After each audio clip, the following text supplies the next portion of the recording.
Check, check.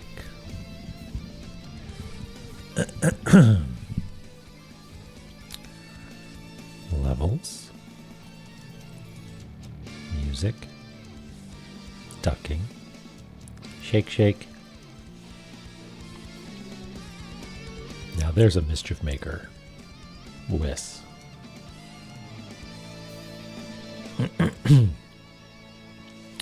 Did you miss anything good? That is an interesting question, Chloe. Hello, everybody. Your grabby hands. That is a good question. Did you miss anything good? From my perspective, no. However, I was told not to look at the clips from Tuesday. Now, reason being, I speculated that I was either walking right past something and saying, I bet you it's really close, much like I did in La-Mulana 1, or I did the thing where I said, well, wouldn't it be cool if, or wouldn't it be ridiculous and an unrealistic expectation on the part of the game if we were supposed to do blah? And that was my guess. It was one of those two things. But whatever. I say lots of things. And then on YouTube, I caught a comment that wasn't spoilery, but it was just somebody alluding to it being that second thing, where maybe I said, well, surely the game's not going to expect us to blah, blah, blah, blah, blah. When it's definitely exactly what I need to do. And thankfully, I'm constantly talking. So I don't remember what that would be, right? My best guess is that it has to do with remembering all the places that you fought Ratatoskr, but like, I guess that's not unreasonable. Like, if you have to do something special there, I would have expected there to be like a reminder in those zones. We're just doing a recap, Jimmy. So I've kind of run out of things in brain zone thinking words. Run out of leads to follow, and I think what I need to do is take a step back and maybe do what we do best and make some maps. So I think this session is going to be mostly looking at the map and rearranging it. Like, for the longest time, we've known that Icefire should be underneath Immortal Battlefield. It just hasn't been. So I think we do a little bit of organization, maybe be a little bit more chill, and rearrange some stuff. And maybe, this is perhaps ambitious, but we rearrange it. We try to find the actual arrangements of these guys. You can't see this. Oh, I do have this layout now. Whip, is this going to work? Now you're in 80 columns mode, everybody. You've got narrow fixed sys. Anyway, so we've got a bigger map view here, so we can maybe take a look and try and arrange, like, you know, this map is actually overlaid. This map on the computer is overlaid this map, and so there might be some information to be gathered based on how things overlap. Like, I feel like you don't go out of your way to arrange all of these things and, you know, put Takamagahara's head inside of Heaven's Labyrinth's mouth and not have some other sneakiness going on. So it's possible that that's the case. Preliminary experimentation does not show anything definitive. So, for instance, we fought Ratatoskr in the top of roots, which would equate to this bit here. And that bit there sort of equates to one of the crow's eye, or maybe this little loop in Vritra's tail. And none of those really seem to have significant location. So I don't know. We'll mess around with it a little bit and see if there's anything that can be found. It at the very least, it'll be neat to presumably line up all the blue tube gates and have them like actually have the, what do you call that? Is that a pentagram? No, that's 5. Hexagram, 6-pointed star, actually match up in some way. Firm belief, Eris. I appreciate it. I don't know if we're gonna make any real progress, but we're gonna do some mapping, right? Sexagram. Yeah, that's right. So this might be a Photoshop heavy episode. I hope that's okay. Does the music sound hot to you? It sounds a little hot to me. Maybe it just my personal volume is up too high. That's probably okay. So you're down for photoing? Okay. Right. So I wonder, can I like disclose my Photoshop layout a little bit here? Is that gonna, yeah, look at that. I can actually show you what it looks like. It's real garbagey right now, but that's okay. We have the background. We have, oh, you can't actually see my cursor though. That's annoying. What if I do like,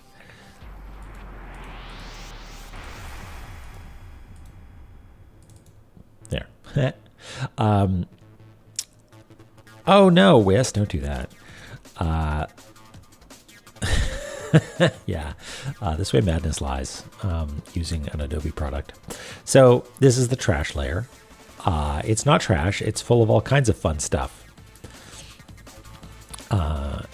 Some good notes and roll call and that sort of thing. This right here is the map. That's everything we know and love. Although this is a very interesting view to turn that off and just see the floating things. That's sort of fun. Anyway, so we'll turn the map back on. Oops. Hell Connections is just a layer over here that I don't even think I'm using anymore. So I'm gonna I'm gonna alt click on it to show me what's on that layer. And no, if I deselect that and hit Command T, it says the transform command cannot be completed because there's nothing in there. So Hell Connections is I can get rid of that, I think. No, Verve, please no. Don't steal my data. My identity, it's all I've got. Okay, Heaven Lab, we might be able to merge this down actually, because Heaven Lab I feel like is sort of done, but just bring this closed a little bit. I don't think we need to see all of this. I'll show you what Heaven Lab, this layer is. It's a few different things, but it's the dotted lines there. I'll zoom in. Like the dotted lines that show how we yell heaven and rotate these sections. So I'm pretty confident that we can merge that down. We can always go back and salvage stuff if we need to. Let's merge that down. So Heaven Lab is now just this layer, and we'll merge that onto map. So now it's all baked down into one thing. Great. All right, now Gate of the Dead. Boop, boop, boop, boop. Gate of the Dead is here. And it's got its own layer as well. They don't have wall filling? Oh yeah, we can fix that now actually, so we don't forget.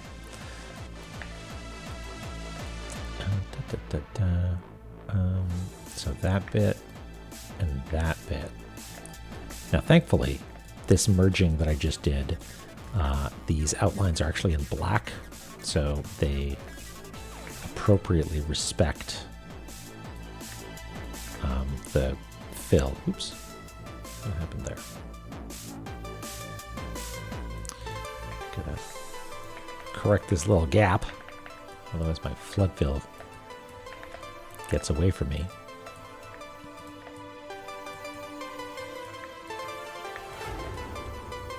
It's still getting away from me. What's happening? There's a gap somewhere. Oh, is it just down here? It's just down here. That's fine. Just fill that in with a little behind brush. That's better. Okay. Okay, so those areas are selected. And I can now expand by a couple of pixels and then fill with behind. We love to fill with behind. Okay. Tidy looking. Okay. So next up is Gate of the Dead.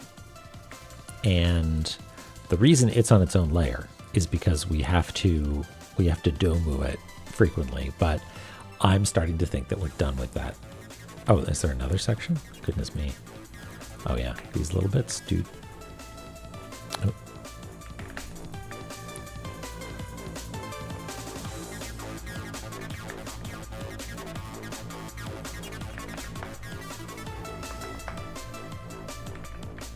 Does that look better?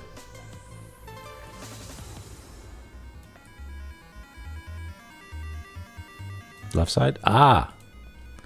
What a fun game we've invented. It's like a picture find, but except it's for mistakes I've made. That's pretty good. Yeah, exactly.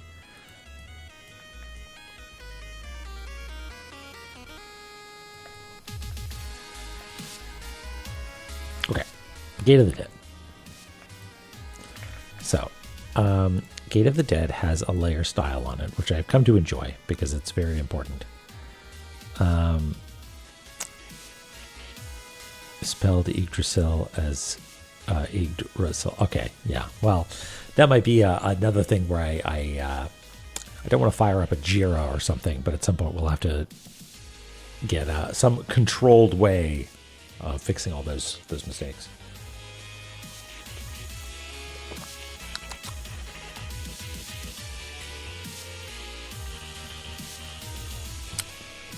Okay, so if we turn that effect off, Gate of the Dead still looks good though.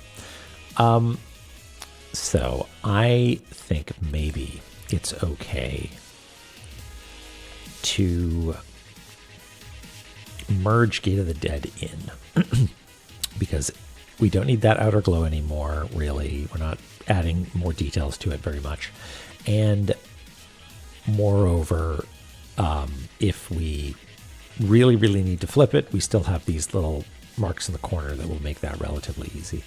The reason those make it easy is that horizontal and vertical flipping, you might ask, that's the axis that you're flipping over, but where do you define that, that line? And it's defined as the halfway point between the pixel extents. And so if we have explicit pixel extents at the top and bottom, and I guess left and right doesn't really matter for Gate of the Dead, then it'll always flip in the middle.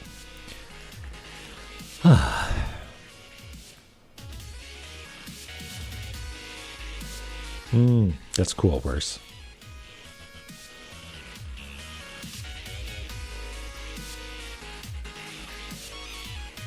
So I'm gonna merge Gate of the Dead. Feels weird to do, but we're gonna do it. There. Now we're all one big map family. Now, room names. Room names is a big one, actually.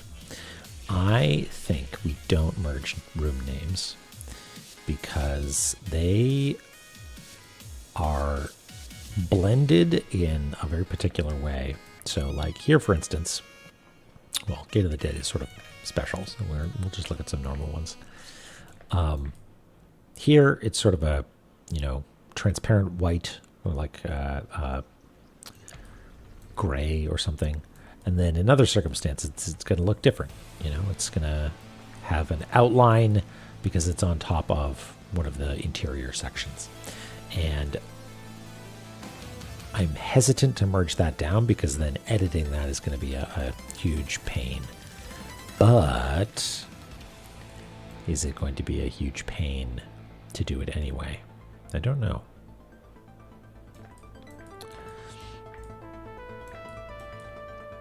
Yeah, just like slightly more gold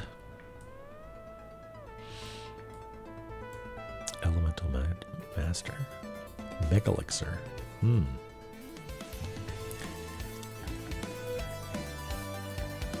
Yeah, maybe. Sometimes, every now and again, I think like, oh, we should color code things. Like, for instance, the lava.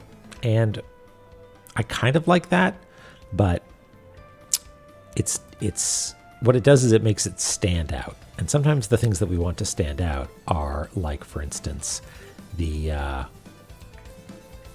guys. You do want those to stand out because you often are looking for them. And sometimes you need color to communicate particular things, like here or in the La-Mulana 1 map, the sort of underground station lines that we use for teleporters. Hey, Grits.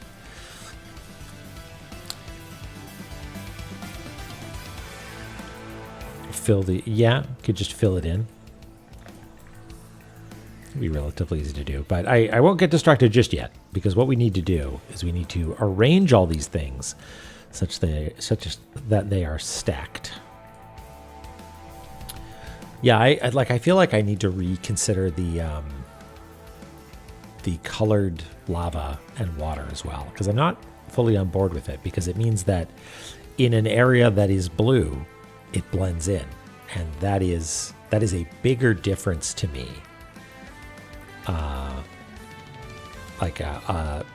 Lava being more important in an area that happens to be colored blue because it contrasts more just seems a little strange to me. So coming up with a consistent monochromatic or adaptable visual language would be ideal, I think.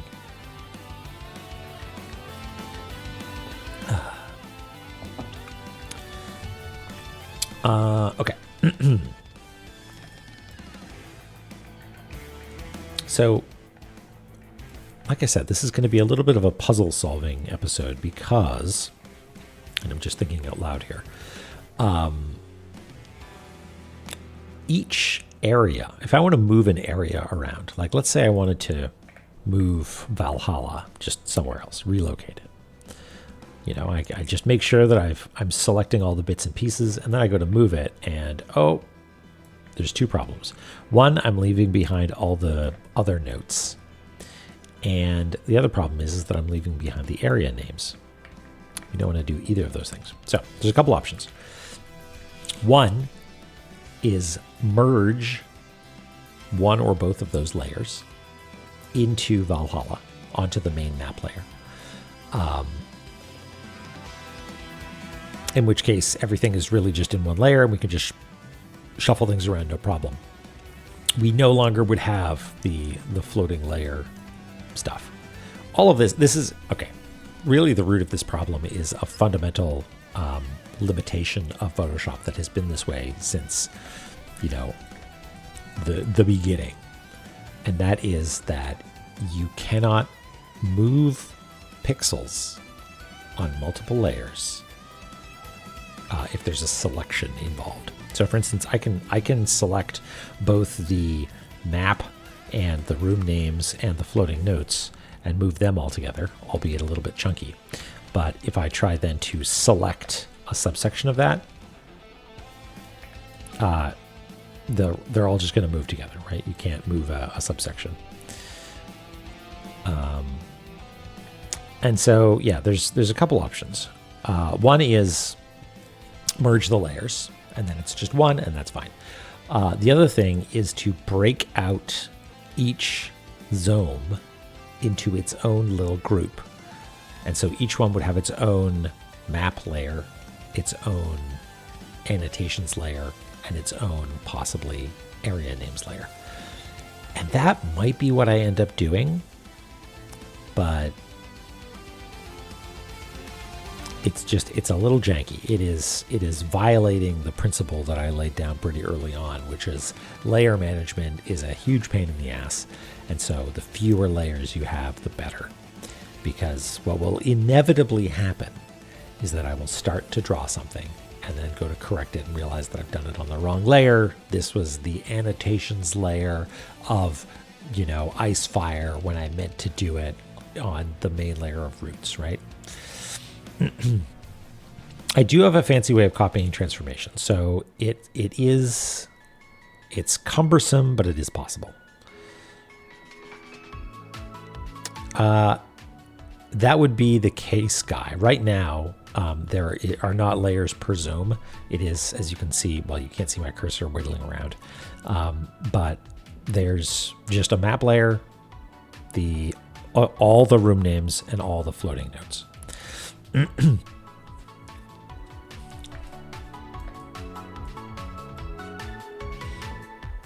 I am rotated. So we could maybe merge the layer names down, because those are typically in isolation, and that's fine. And if I ever need to redo it, I can just put it on a layer like what? Yeah, I guess the only weird thing is that I would have to remember that this layer, all layer or room name stuff is at 50% opacity and a fill of 75%. Because if I could just go to do a new one of those, I can choose my, my areas thing and make that, there's lorem ipsum, but it's too bright. It doesn't have the 50% and 75% that I would need to remember to do to make it match. And in fact, that doesn't match. What's going on here? 50, 75. Yeah, there's something fishy going on there.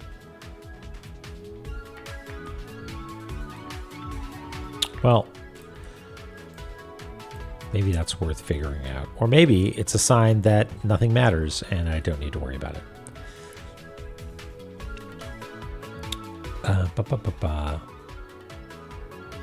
Third option, draw your own anchor cross near the zone in each layer. Yeah, I've done that before. And that's actually, it's not too bad what you do is you move something with a transform command. So instead of just moving the pixels, you're saying, this is a transformation. I can scale it, rotate it, but you don't scale it, rotate it. You move the pixels, you just translate them. And then you can make a similar selection on a different layer and say, do the last transform that I did again. And that works well. So that would do the same thing as having those registration marks. It's just annoying because it's a 3-step process to move 3 layers. And if we're going to be juggling these things around and figuring out where they line up and stuff, it might just be more straightforward to merge down a bunch of things.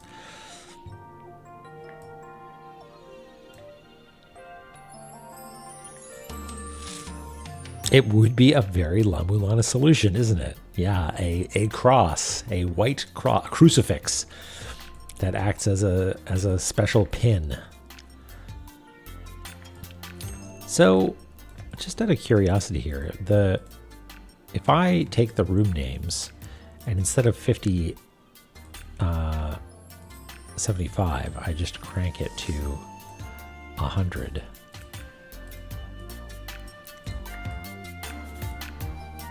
I mean, is that so offensive? It's a little bit obnoxious, right? Yeah, that's what I'm thinking, Guy. I might merge it like that, and it would certainly be simpler if they were there wasn't any sort of weird opacity effects going on, and it just looked like this. A little bit easier to see what's going on.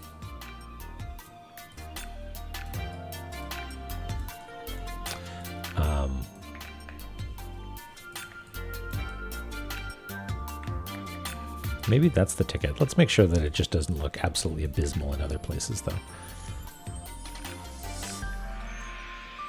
If I do the grouping thing, yeah.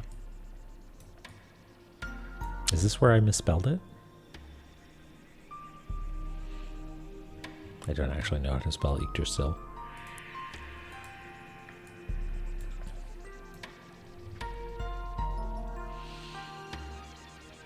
Can I split and remerge the layers back down to a single global layer for each layer? Oh, is that correct? Okay. Group, arrange, then split and merge. Oh, yes. Yeah, I think that's what I would end up doing. So I would take each one, build a little stack, you know, each each zone would be its own little Borgor, its own little sandwich, and then we'd move them around.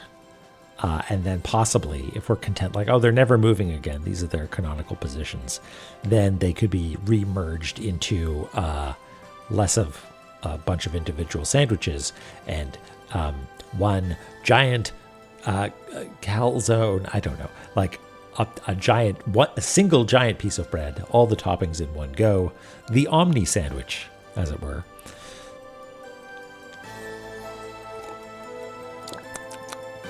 Oh, that is a astringent tea. It's good. Yes, the party sub. Thank you, Dodecalope. Yeah, so we'd break it up into little bits and then remerge it into the party sub.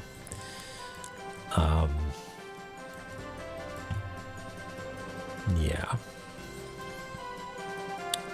So I think the safest way to do it is to break them apart and make the little groups. So let's do that. We'll get, you don't need to see my shame anymore. You don't need to see that it's secretly Photoshop.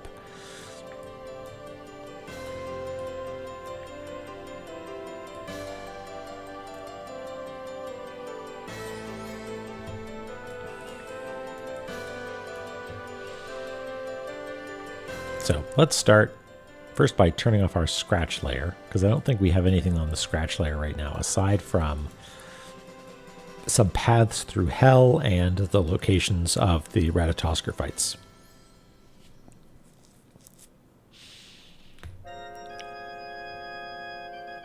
Zoom out and make sketch-like miniatures of the zones. Yeah, maybe, Guy. I think it might be less of a touchy-feely thing, and it might be more of a do the math thing, because we do have the Bromputer that has canonical locations for all these guys, right? And so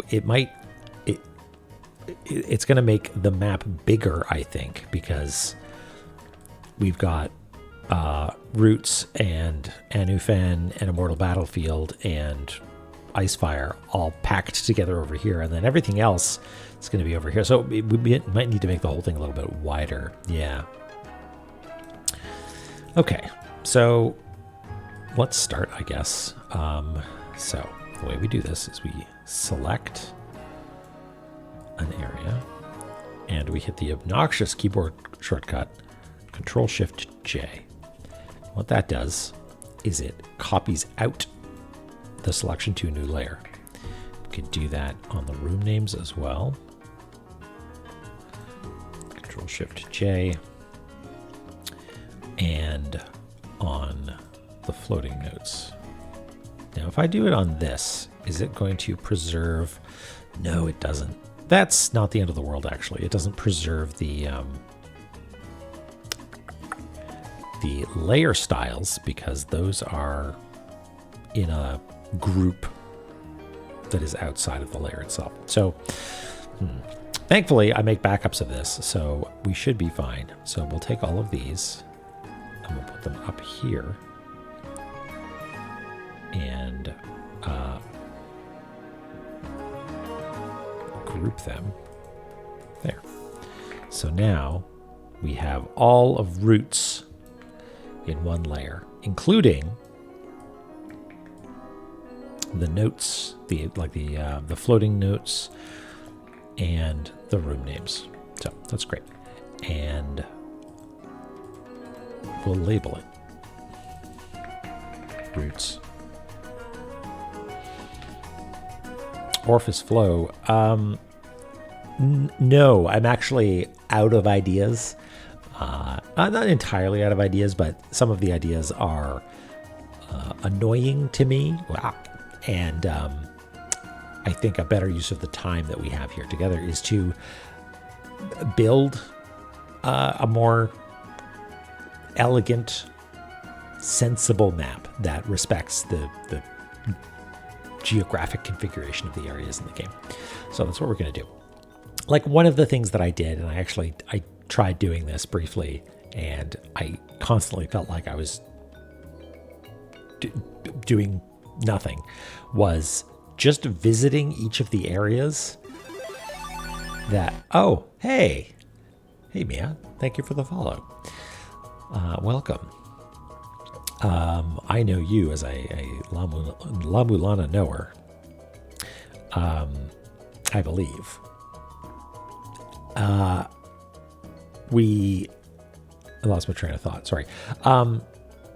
Like I tried going to each of the locations where you fought Ratatoskr, and I was hoping for like, you know, a La-Mulana 1 style, like Shing, you know, the Marduk seal appears or something like that, but it doesn't. It's you're just walking around between areas. Like I tried doing it without warping, you know, going all the way from like the surface, like La-Mulana proper, and going into routes and walking to each of the areas, but nothing happened. So, meh. A certified squeako, yes indeed. Well, I appreciate it, Mia. Yeah, it's good, isn't it? All right. So we've done routes. And now we're going to do Anufen. Anufen? Anufen?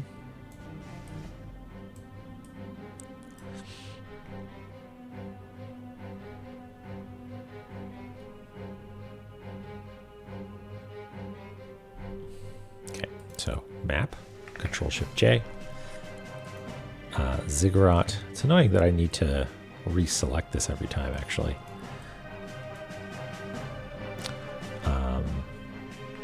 Break that out. Floating notes. Do the same. And then select all of these. Bring them out. Group them. And call that Anufen. So far, so good. And now that these are independent layers, I can actually move them up onto one another. Can start to see the connections.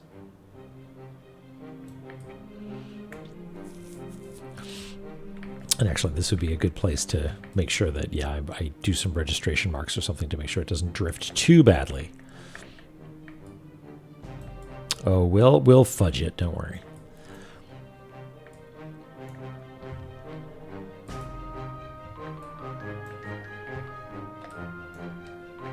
Okay. In battle mortal field.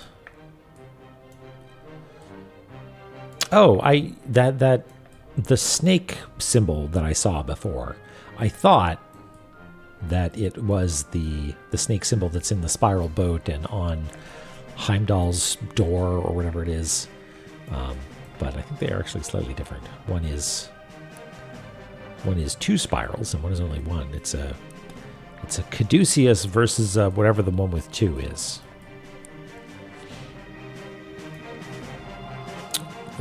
Ophidian, maybe? I don't know. All right. Shift J. Floating notes.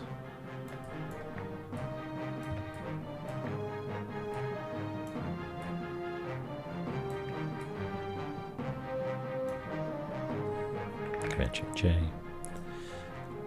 And the room names.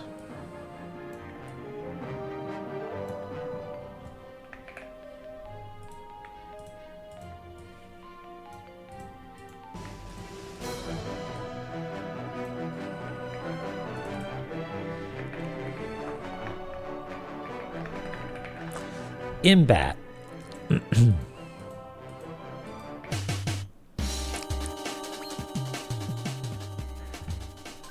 Kitsuke, how are you doing, my friend? Welcome. Are you babaing? Oh, Dork's here too. Hello. Caduceus is 2 snakes. Not to be confused with the Asclepius. Okay. Big progress in Baba. Oh, you've been here. Oh, okay. Hello. Oh, that's great. What's I would ask what sort of progress you made, but it would A, be spoilers, and B, would also probably be meaningless to me. But I'm proud of you nonetheless.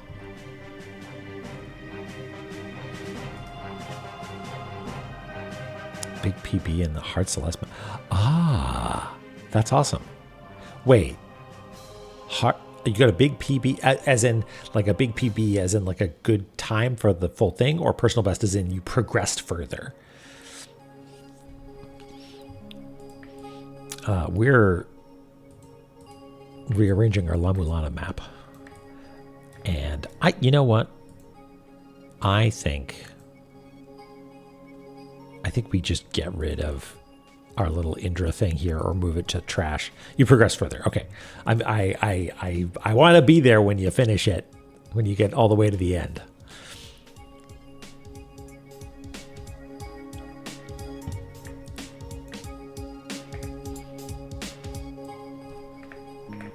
So we're going to put this down in the trash folder because Indra's just getting in the way. Yeah, it might make sense because it's sort of, it's like a mirror to this passage going off. Yeah, maybe. We don't have, well, I guess we sort of have room for it right now. Well, we'll see. It technically exists behind here, so I don't know what that means really. Okay, it is interesting actually, now that I think about it, that Indra himself is sitting right above the boat. I wonder if that, oh, wait. Doesn't he say something about like, he has a special technique for taking your still beating heart from your chest? And I wasn't sure if that's just some sort of Indiana Jones 2 reference or whatever, or if maybe that has something to do with the child's heart or whatever. Yeah. Interesting.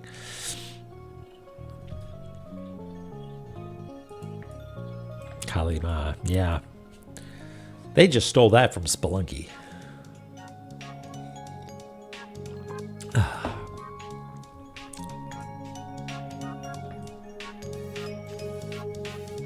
Knight of Lime, thank you. Thank you for the good luck. Okay, so we've got those ones, and now there's maybe enough room for Icefire. 1, 2, 3, 4, 5, 6. 1, 2, 3, 4, 5. Not really. So I think maybe we take some of these other zones, like Star-Lord and Space and Cold, and we put them in their own little packages that we can slide around.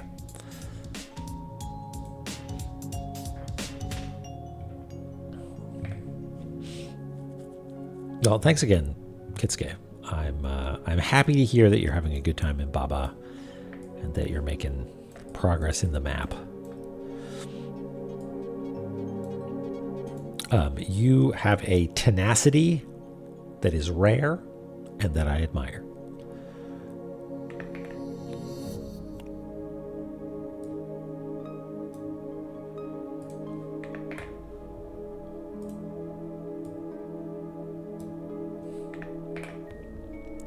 One, two, three.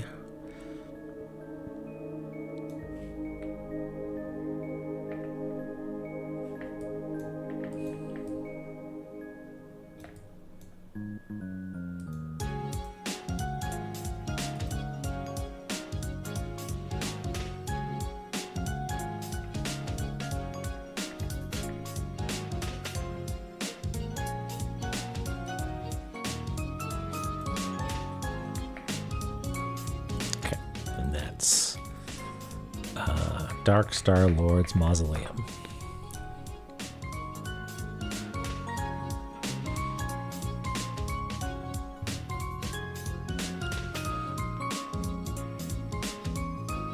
Yes, the tenness of something. Nope, Joey, we're just, this is the true sense of bottle episode, where we've run out of budget, and in this case, budget is ideas of what to do, and so we're just sort of making use of the resources that we have, which is a map, and so we're just rearranging it, we're tidying it up a little bit, you know. Plus, I'm heckin' sweepy.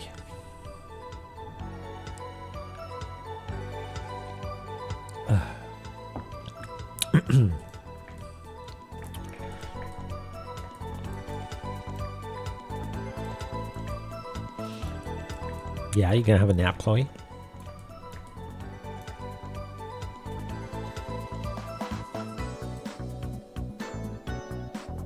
Did something say banana trash? What?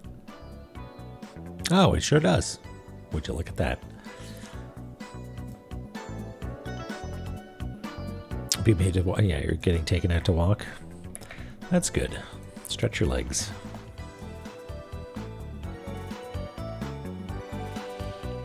Okay. Frost giants. Frost giants. And frost giants. Boip, boip, boip. Gonna make the little sound effects.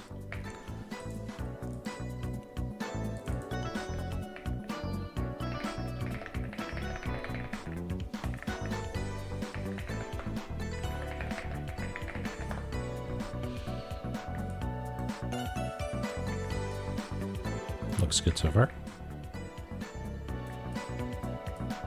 Thanks, Bizarroy. Too much rice. Uh-oh. Oh yeah, this one's actually easy because we never found a map for Nibiru.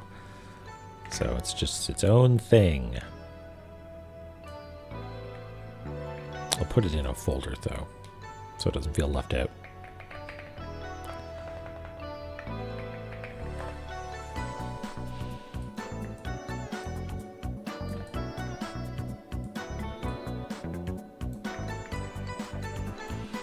Okay, so here's what we're going to do. We are going to build some little reference marks.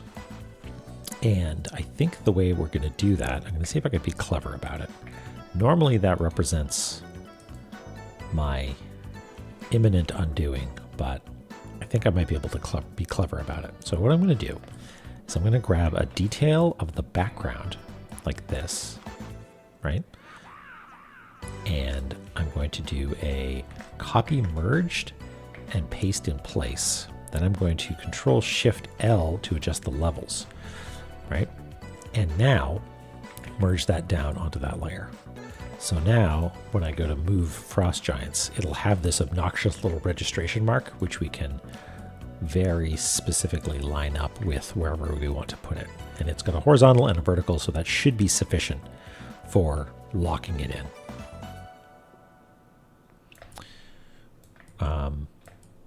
And let's do that with a couple of more. So Nibiru, gonna right click on the line so we actually get the correct layer. Just do Command Shift C, Command V, Command Shift L, and then Command E to merge it down. There. So they're ugly, but they'll serve their purpose, and then we can get rid of them later.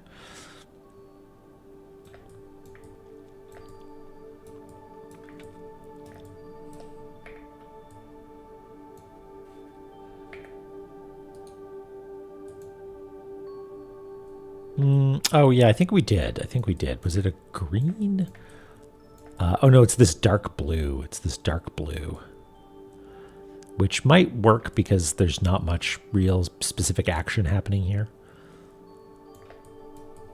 Might be okay.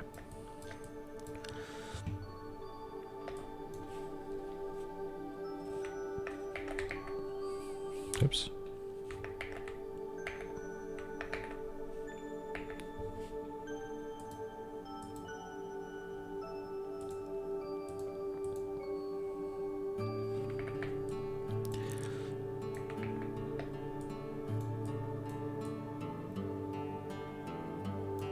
Okay.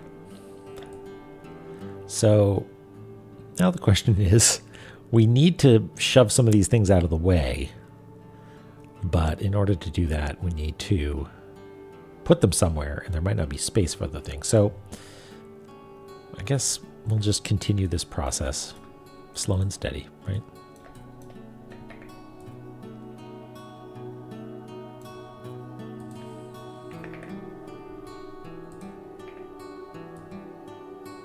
Does anybody have any fun plans for the weekend?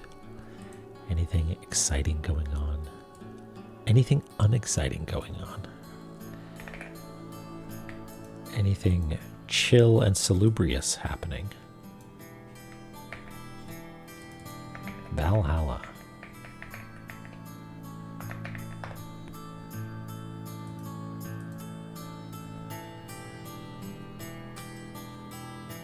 You accidentally got back into it? What? Did you trip and land on the launch button? What happened? Midsummer in Sweden. Ooh, nice. Traditional annual human sacrifice. All right. Play safe. Beat up the corrupt heart from Slay the Spire 1. That's great, Mir. You've got Slay the Spire stuff in your TTRPG. It's great. Board game day. Nice. Oh, you finished House of Leaves, and so now you have to, yeah, processing brainworms. Yeah, give yourself some space to get untangled, I guess. You're continuing to fight a clown, so you're at the end game of Final Fantasy VI, I assume.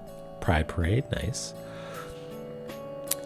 Mir also in Sweden doing some midsummer stuff.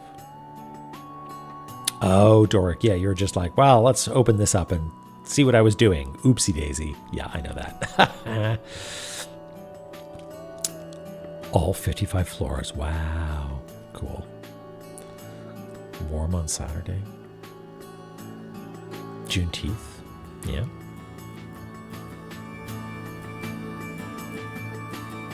Ah, right. I think I mentioned it before. I've got the re-release on Switch of the first 6 Final Fantasy games, and I've never done the Fiesta business.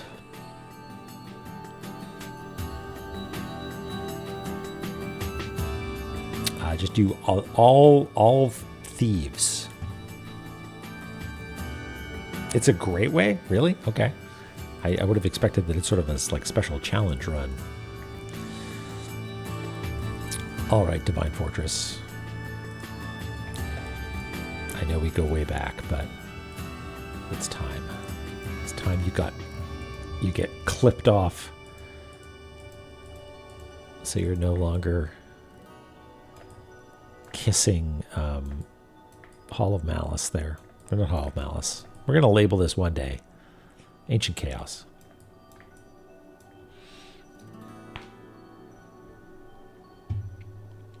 Final Fantasy VII and the MMO. Cool, cool.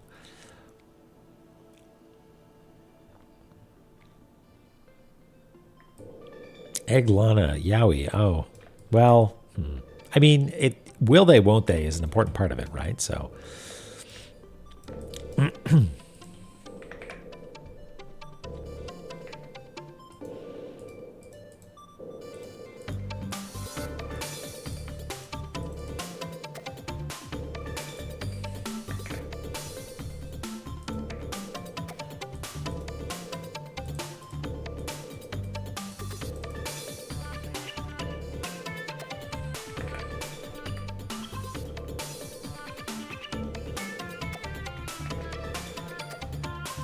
so far, I have not made a mistake that I've noticed, which is a little worrying, maybe encouraging.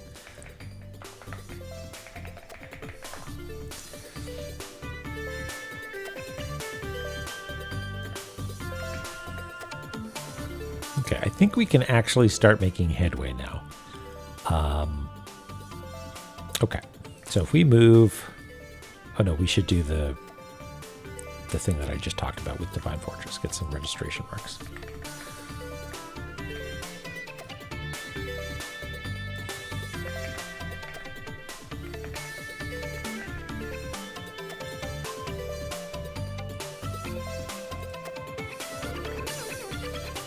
And for Valhalla as well.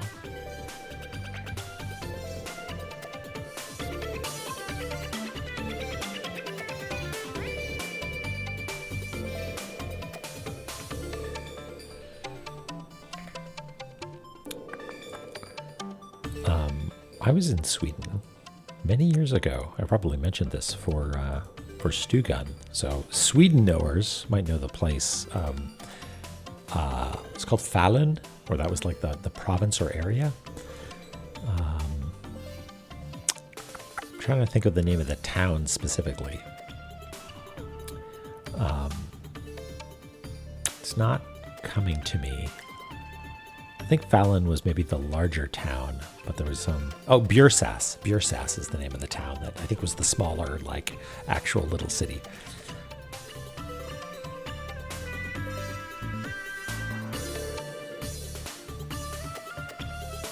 La-Mulana 1 rewrite? What do you mean rewrite?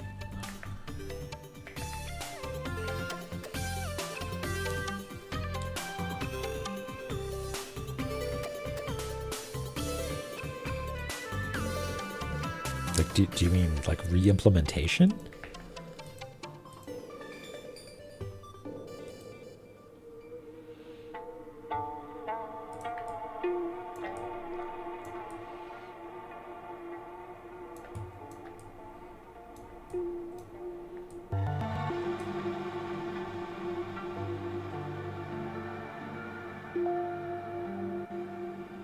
That's very cool. Orpheus, you should post that in the La-Mulana Discord, like the one specific to La-Mulana. That's very neat. Mir, there is a, what is it? Cain's Jawbone is a book that exists like that. Oh, okay, nice. Well, I will take a look for sure. That's very cool. All right, so we've got Divine Fortress now isolated. And we can now just sort of shunt it wherever we want. And we could put it approximately where it's supposed to go. It's supposed to go at the top of page 2, I guess we could call it. Just like, ah! But I don't think there's enough room up there. So whatever. Well, yeah, we'll just shove it any old place for now.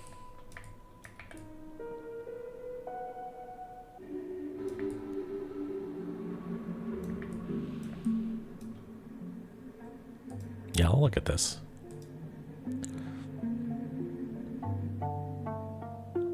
Just flicking through it. Yeah, that's... So you've built a thing that parses the data files and... Oh, I see like a recomp. Whoa, okay. Yeah, that's wild. Hey, I see some Omar there. Some Dear I'm Gooey. Dope. Very cool.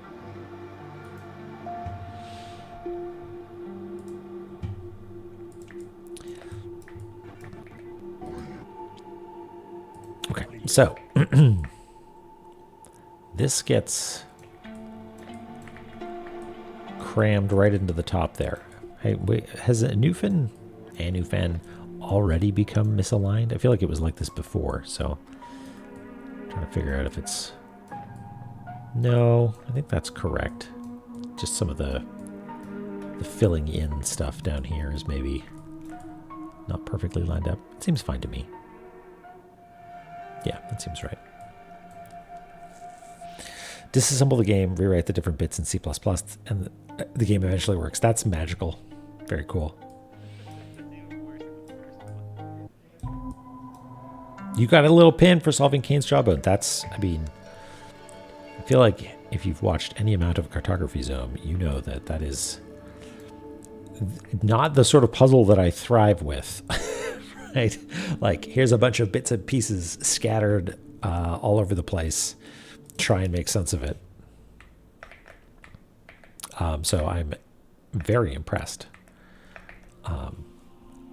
at anybody that can make progress, let alone solve it. So, way to go.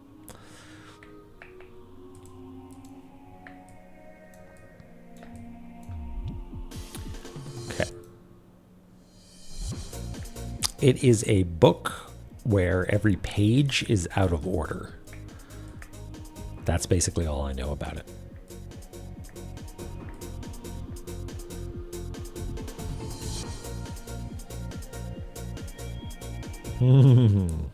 Orpheus, that sounds infuriating. Good luck. so that's now lined up, but now we've got this obnoxious overlap here, which is fine. We can deal with that. I think it is safe to put... Okay, yeah, this is a problem. This is a problem. But thankfully, we did not merge everything down, so we can solve this with relative ease. Hey, Hughes. Yeah, we're doing okay. I mean, the ruins are what they are, but we're deciding to just do some organizational work. Maybe what we'll do actually is we'll take... Is this on its own layer? Yeah.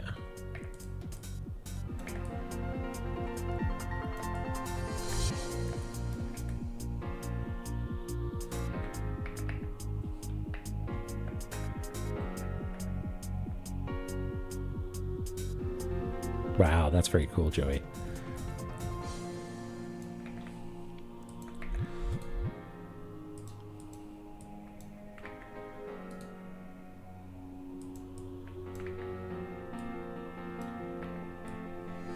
I suppose I should be actually using my tablet for this, huh?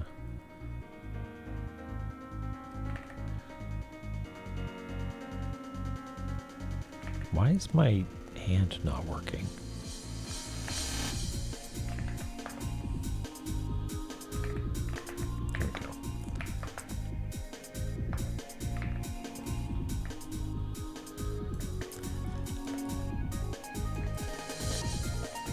Fix this while we're at it.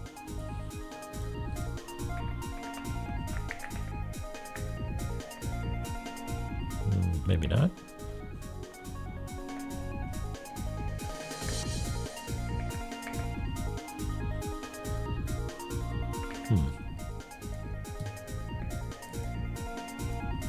So we're gonna do a manual fix here. Oh, this is because we recolored this area early on. That's why. Still a little bit of artifacting there.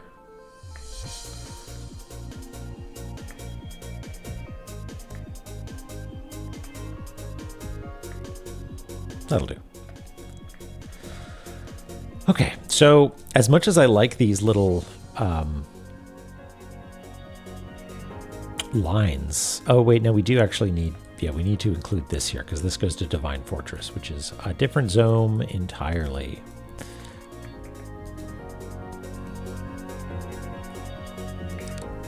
So yeah, so we'll have to... We're doing a little bit of repair here. Okay, here's what we're going to do. We're going to select this layer, and we're going to move Soul Gate down here. We're going to move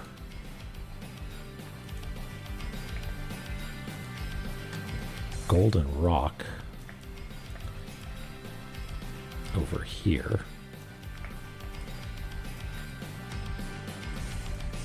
Yeah, it seems like your kind of puzzle, Eris.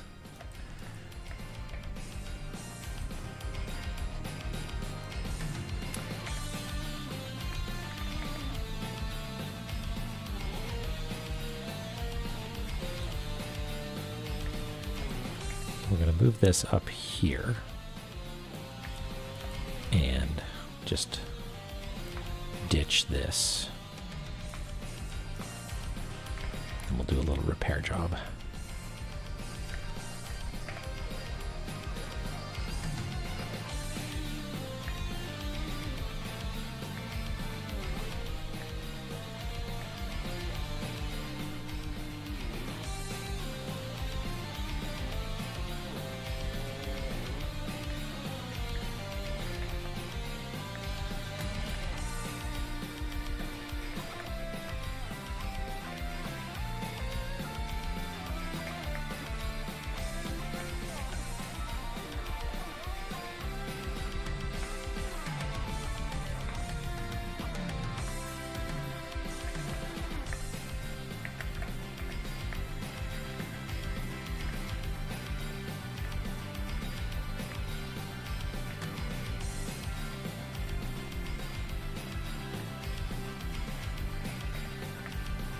Yes, indeed. There's this other book that I have not read yet, but it's on my list. It's called Ship of Theseus, and it is not a puzzle book so much as it is a like literary take on a palimpsest, I guess. It's like it's a book, but also there's annotations in the margins that are like conversations between people about them reading it. I did not, Lily. Let me in on what it is. What's going on? Rushkai, hi.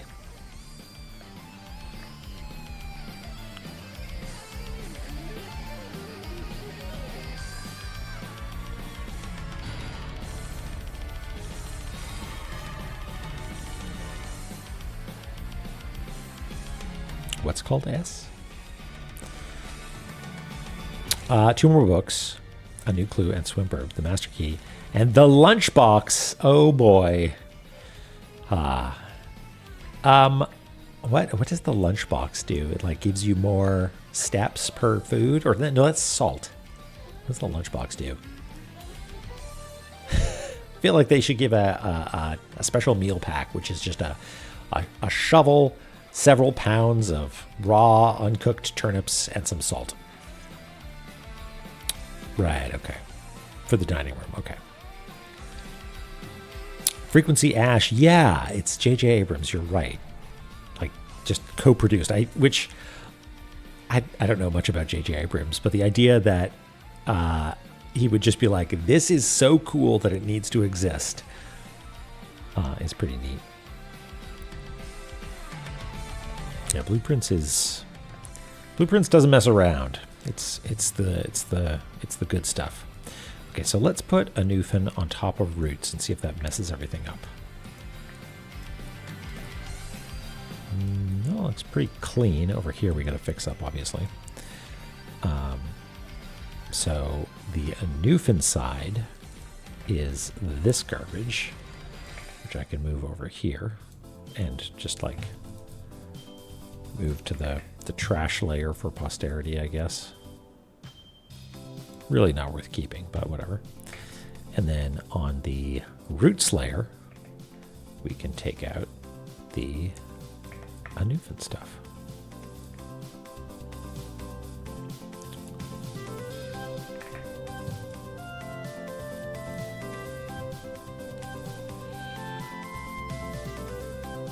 Yeah, I've seen the play where everything goes wrong. In, I think it was the West End. I'm trying to think if that was in London or back to New York to Lady to Rest. I think it was I think they had UK accents. It was very good, very like incredible like production design. You know, not bombastic in the way that some things are, but like it's a good use of the space that they have.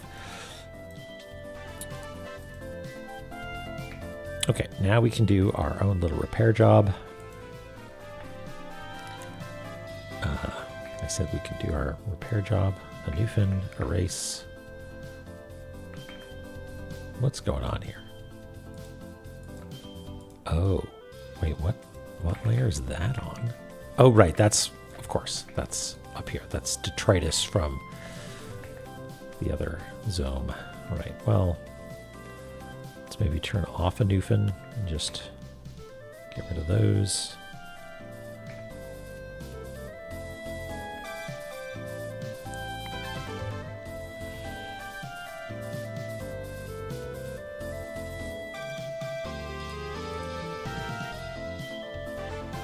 X-Men Miso, hello.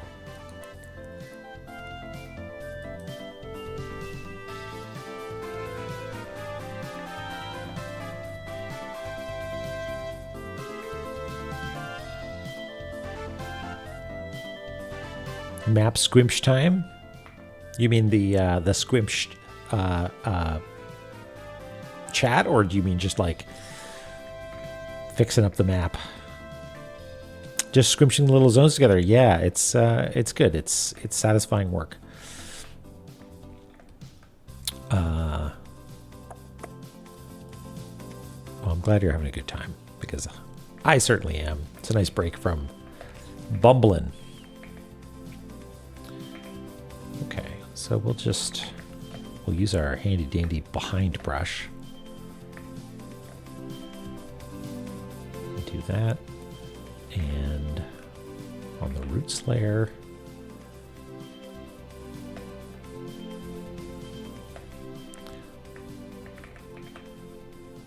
it's a little tricky because we've got two different layers next to one another. We want to make sure that the layers layer correctly.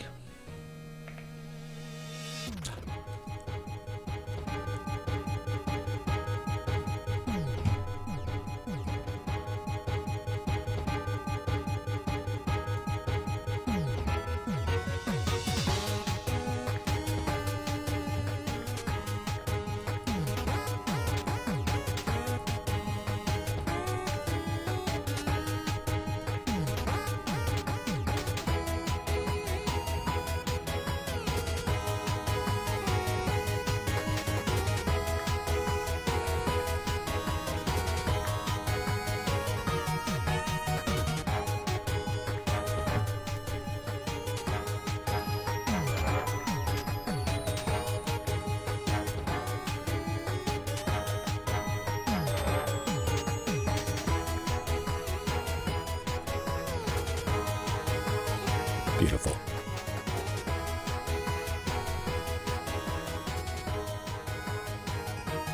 Hey, drone on.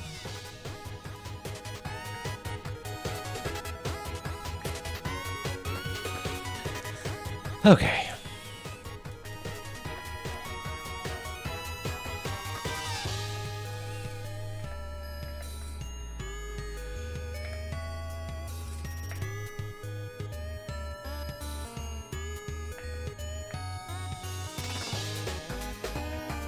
Oh, it's sassy now.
Phase 1 of Squimsh is done.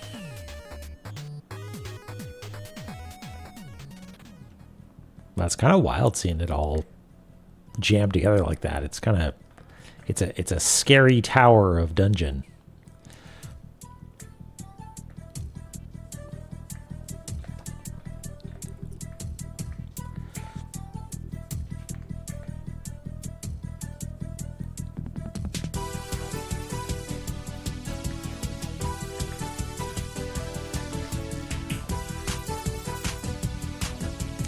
Could live off-grid for a little while. Okay, we learned a little bit doing that, and that is that it's a bit of a pain. So we're just gonna We're going to break these things out before we end up doing the move.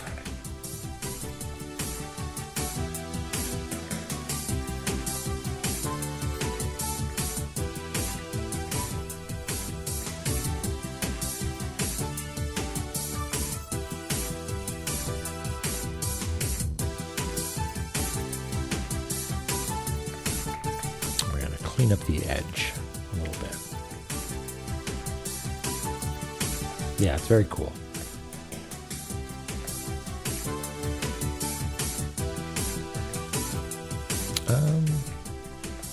We should correct this too, I think. Let's make it a little tidier.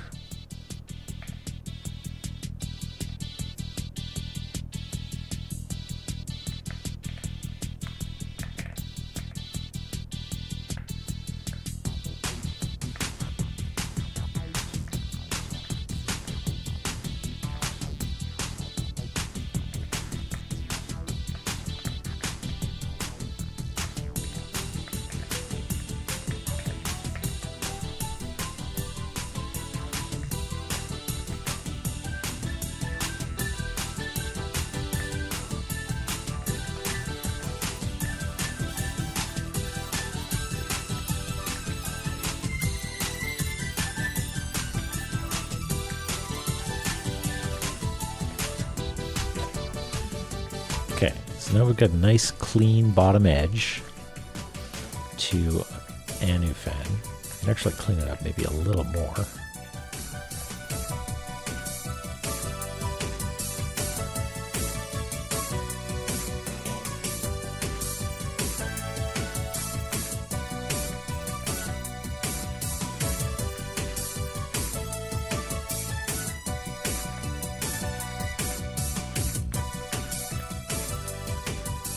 Start taking that stuff out.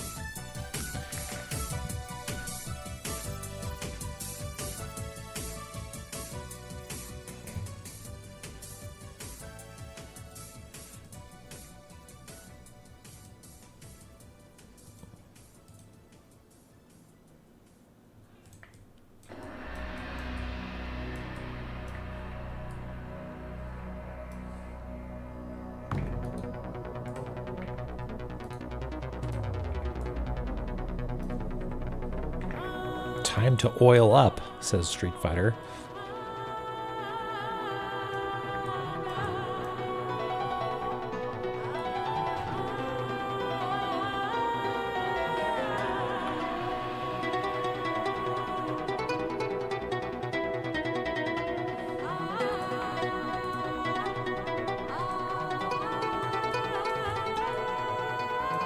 I feel like he's always had one, isn't he? You know he's missing, though.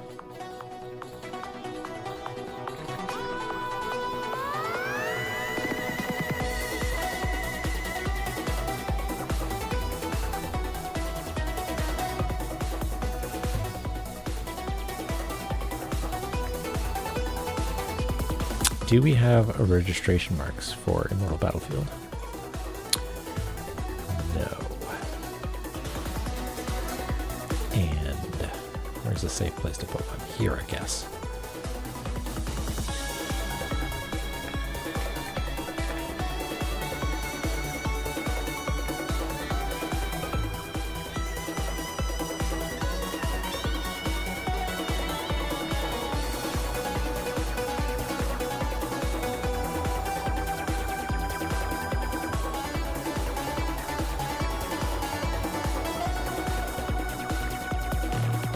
Docking approach. Looks good to me. Yeah, look at that. And we'll clean all this up in a second. Yeah, gross.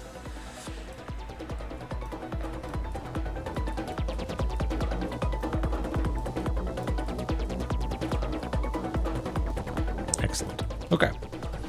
So, let's let Immortal Battlefield sort of run the show. So Anufan, we can just get rid of this entirely.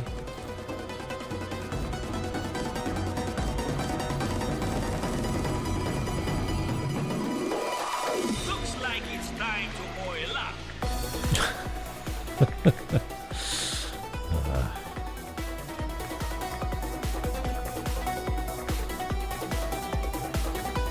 Okay. So, Immortal Battlefield's actually going to be on top of a new film.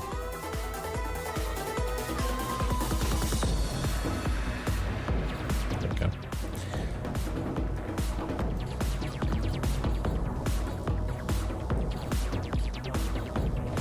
It's fun to say. If you're not too shy, you can say it out loud and see what I mean.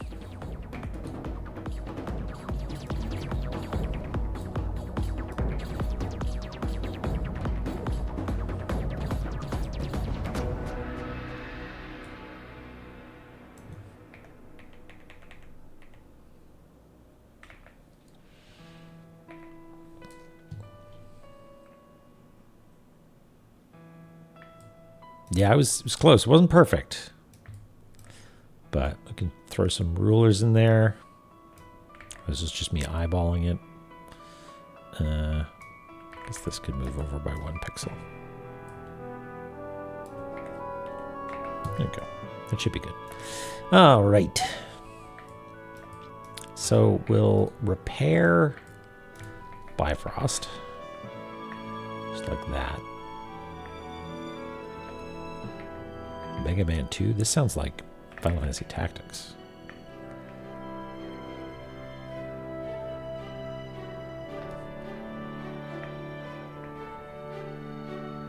Well, there we go. There's the Mega Man.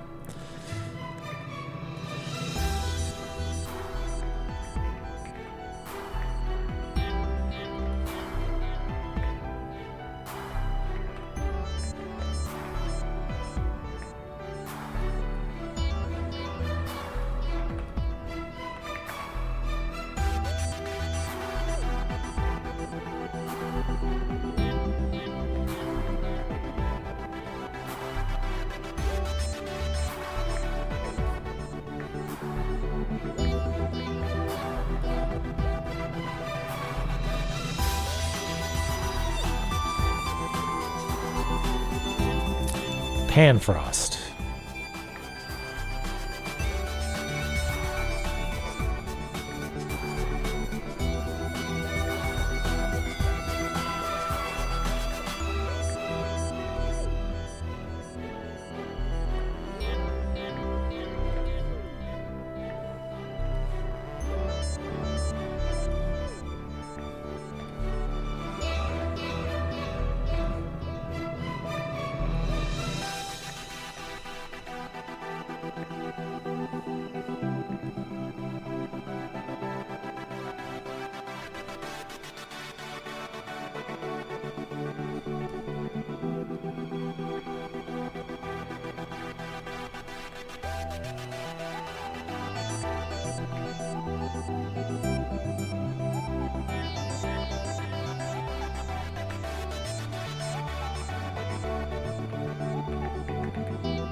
There we go.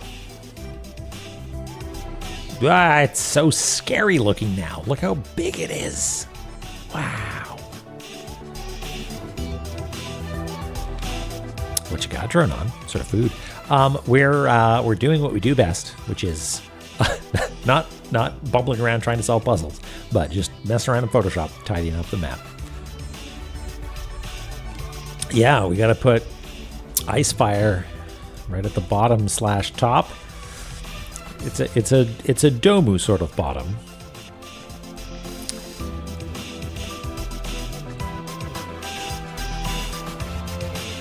What's going to be right underneath that little note? That looks like it should be able to fit in okay. This stuff is going to have to get adjusted though.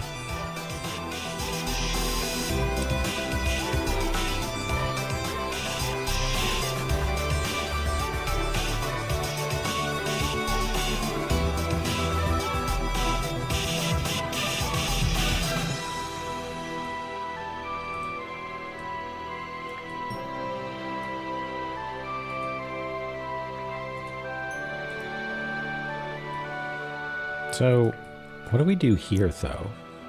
Because, like, I don't want to have it down here because it would be sitting right on the seam between areas, which is maybe fine, but might be somewhat confusing.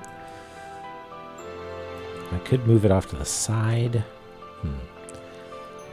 Let's say that the layering will have Immortal Battlefield on top, and we'll just shuffle some of these things around, maybe.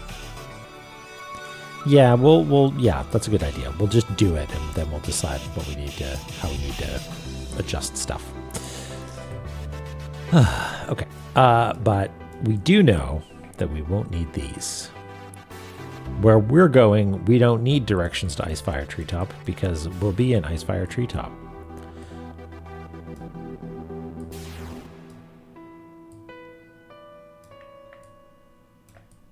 Oh yeah, let's do that as well. Good eye.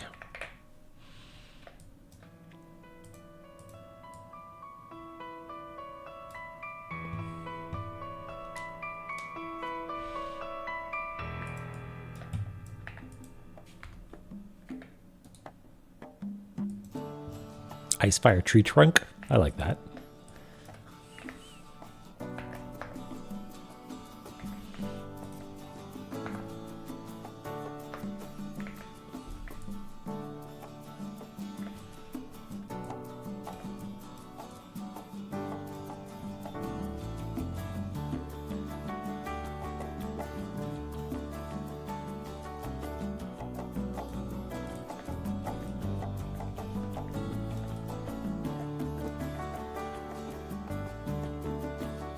Hatched filler for the small bit that's to the left of it.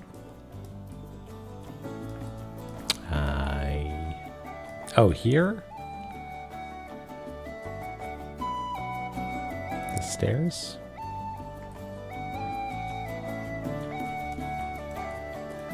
I'm not sure exactly which bit you're talking about, but we'll get there in a second.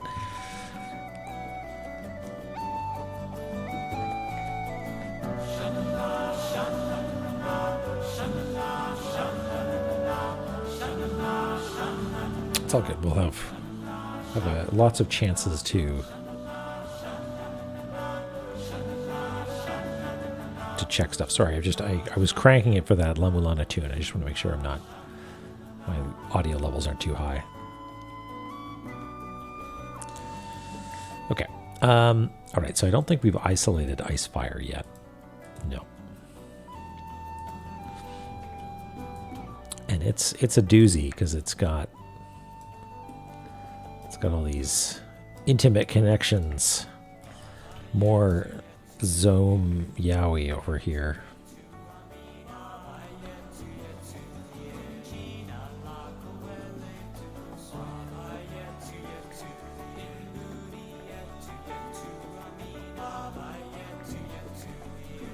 That looks good.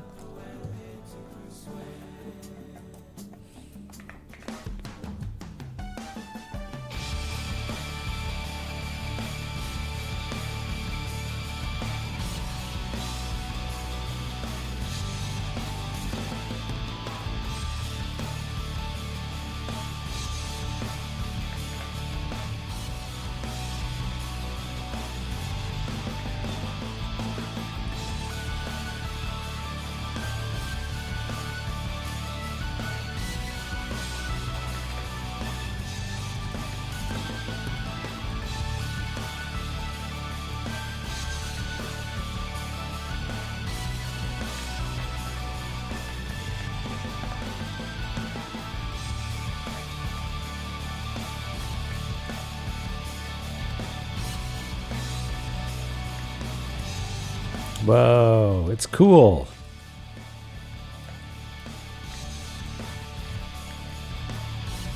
Oh, whoops, I didn't do registration. Undo.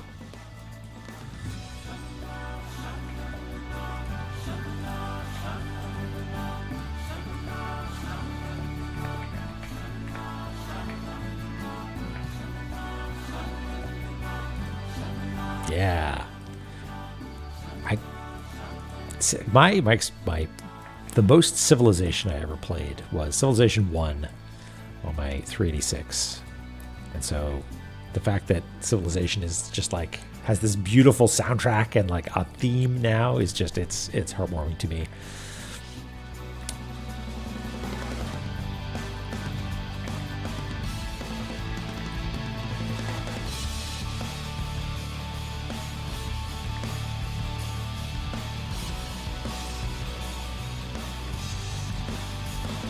Yeah, no one had invented hexagons by then.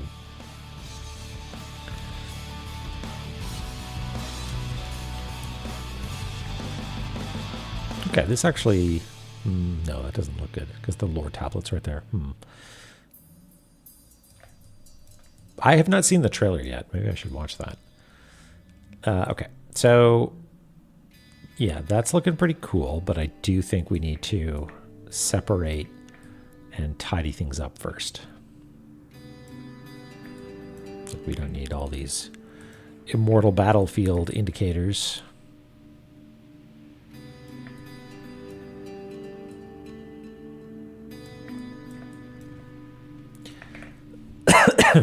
Excuse me.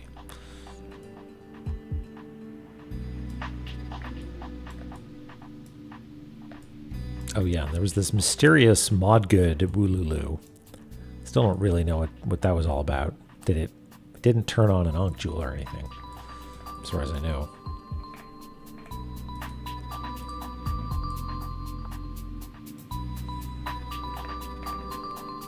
Oh yeah, did we get some info on that?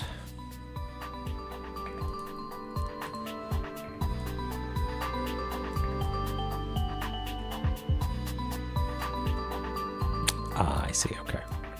Well, we'll draw a line in a second if I remember. Although maybe it should wait because we're in the middle of a delicate surgery.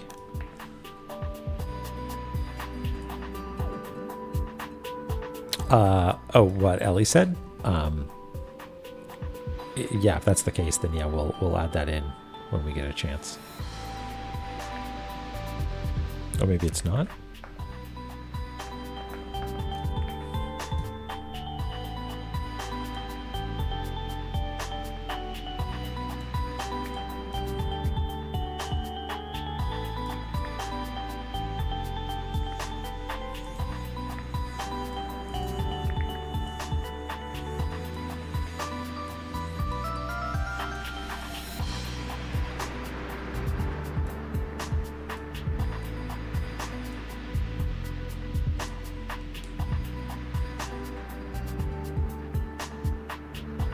Need to speak with her before speaking with Izanagi.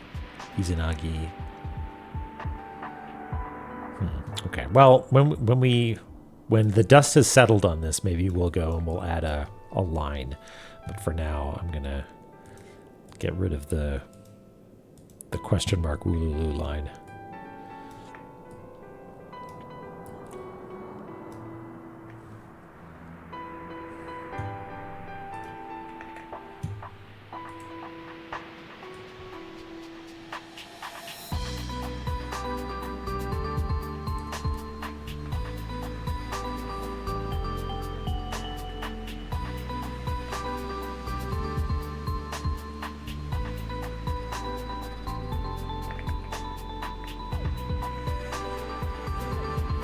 I'm excited for the moment when I assemble everything and I zoom out and it's just a giant picture of Ratatoskr just like flipping me the bird and pointing at the next location where he's going to be. And that's the solution to the puzzle.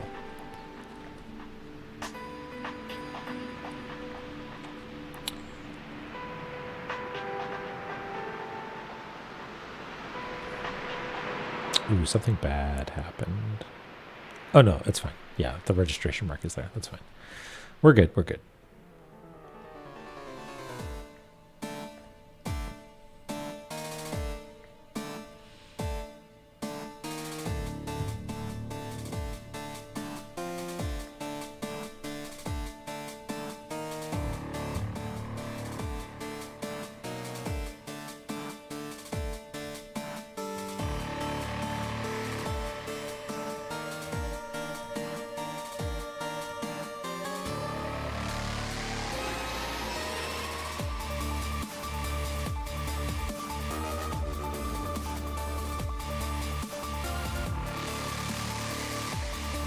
What?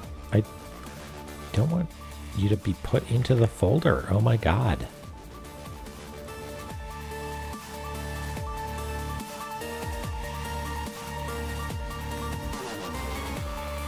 Orifice flow. Yeah. We've all played the looker now. Yeah, I'll say.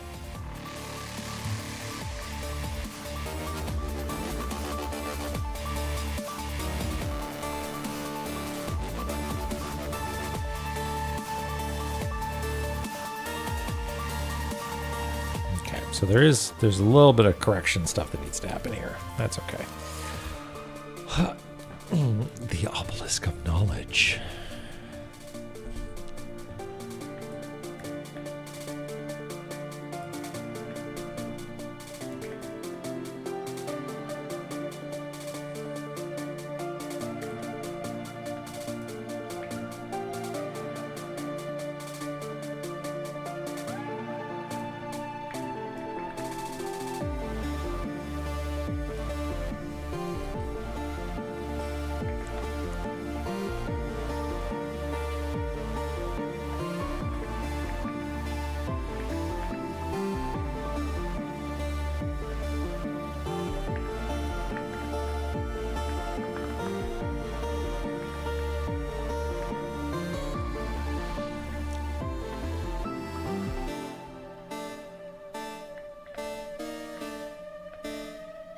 Okay, which one of you is incorrect? Well, regardless, this room up here is more complicated, so I think we can easily adjust this one down here. Yeah, this track isn't fucking around.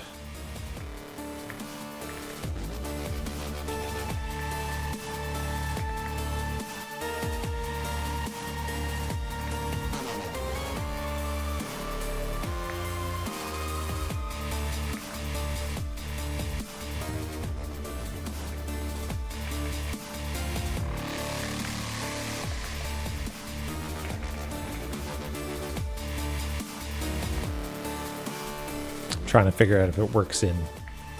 It worked in my head. I don't think it would work out loud. And I don't think it works in text either.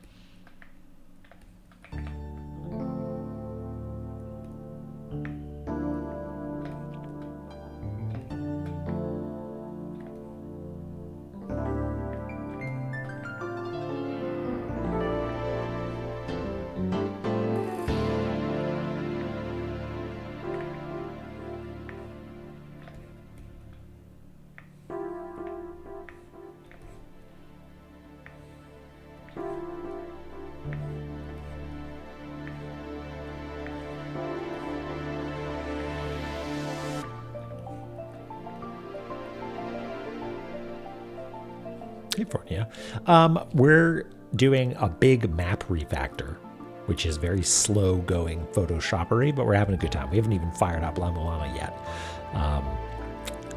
Basically, this is giving me an excuse to sort of like reset my brain while we try to figure out how to locate the seemingly random visitation sites of our squirrel friend. Also, what sort of tabletop are you playing? Also, shouldn't you be paying attention? You gotta be taking notes.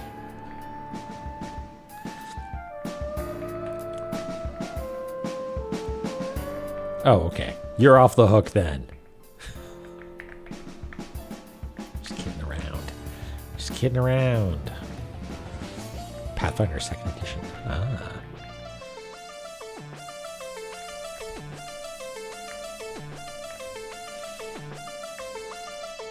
Who else plays Pathfinder?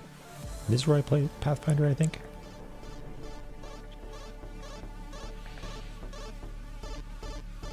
A mini Minotaur? A Microtaur?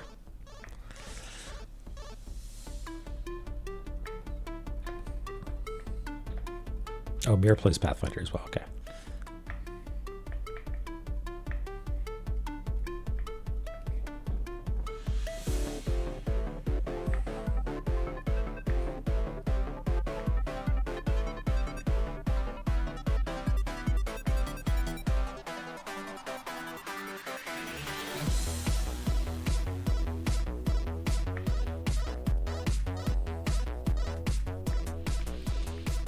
Is Pathfinder Second Edition, like if you needed to categorize it as OSR or heroic fantasy a la 5e, where would it lie? It's quite board gamey, right? Like it's battle chessy, right? 3.5. Okay, very heroic. Got it.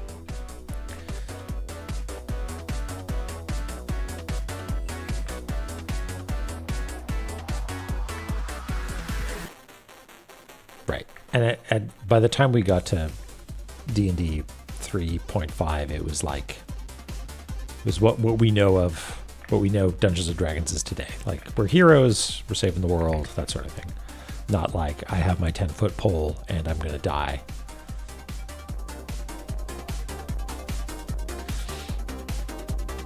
Okay, yeah, all right.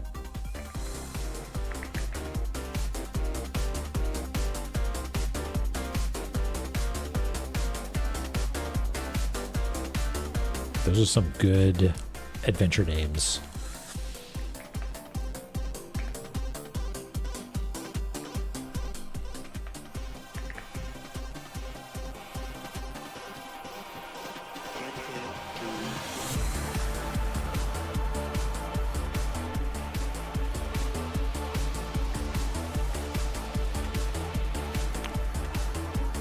Seven Dooms for Sandpoint. You know, I bought the Pathfinder card game, which is Rise of the Rune Lords, and got like sleeves for all the cards and played it exactly 0 times.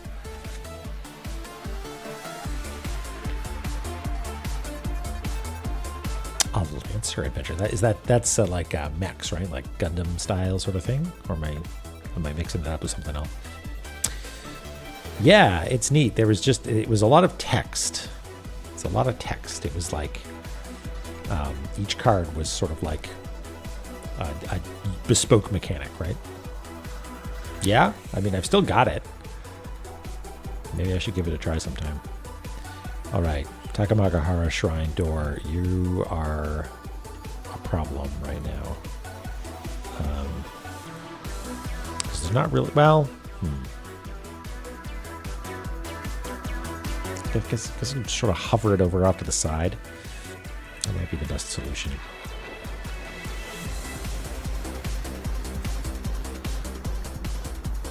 Wrath of the Righteous.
There's not really a nice place to put this, unless I do like up here, because then it's at least centered vertically over the door and I can put a little arrow. Yeah, that's fine.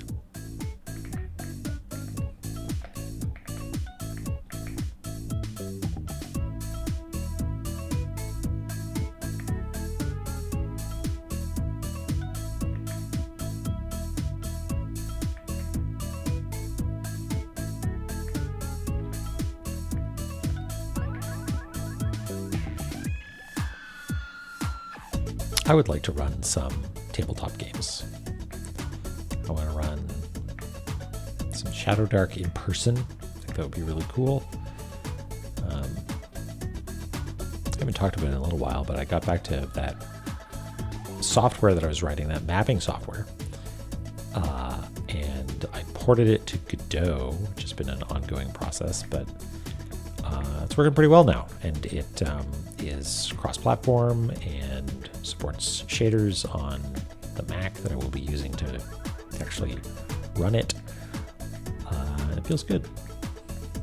It's one of those things where I spend more time building tools than actually using it to do the fun part, because sometimes the fun part is making the tools.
Oops.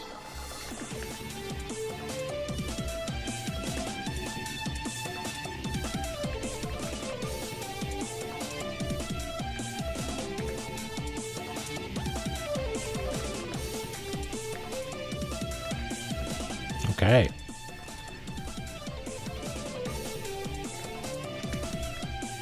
We did it. We got our whole... It's not very tree-like.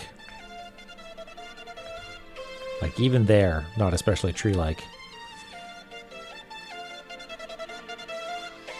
Yeah.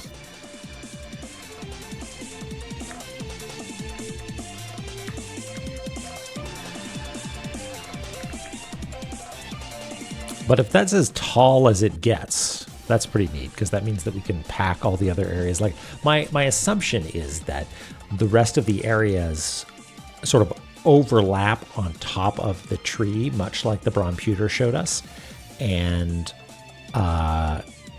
like they won't overlap. I don't think. I think like Takamagahara and thingy, whatever it is, Heaven's Lab, sort of like interlock maybe a little. But there's no actual overlapping. Now, obviously, there's a front and a back side, right? So it's like there's three versions of this. There's the tree, there's the fronts and the backs. And there'll be a big empty space on the other side of Shrine, and we get to make our own level there. Get to draw what we think should be there. Mr. Gecko, hello. No progress today so far. I mean, we're having a lot of fun because I'm having a lot of fun. We're redoing the map. We're blending all the bits together, which is it is a harrowing experience of keyboard shortcuts and being careful. But it's working and it's very satisfying. And I wonder, like my heart of hearts, my deep sacred hope is that I'm going to do this and I'm going to be like, oh, hey, you can actually trace a path. And Ratatosker goes here, here, here, here. Let's do something with that information. Hey, Nene. Yeah, keyboard shortcut. I'm a keyboard shortcut fiend. But Photoshop's modality means that there's always a little bit of stumbling for me, at least. But it's going okay so far. So I guess that's it, right? Everything else sort of gets put off to the right.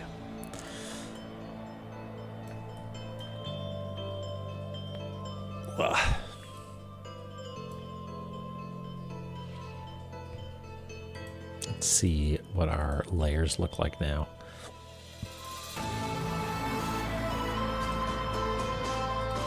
Is this a Celeste? It sure is. Let's bring out our layers. Burp. So we got Icefire, Immortal Battlefield, Newfen, Roots, Darkstalkers, Mausoleum, Frost Giants, Nibiru, Valhalla, and Divine Fortress, all separated. So we got a few to go still.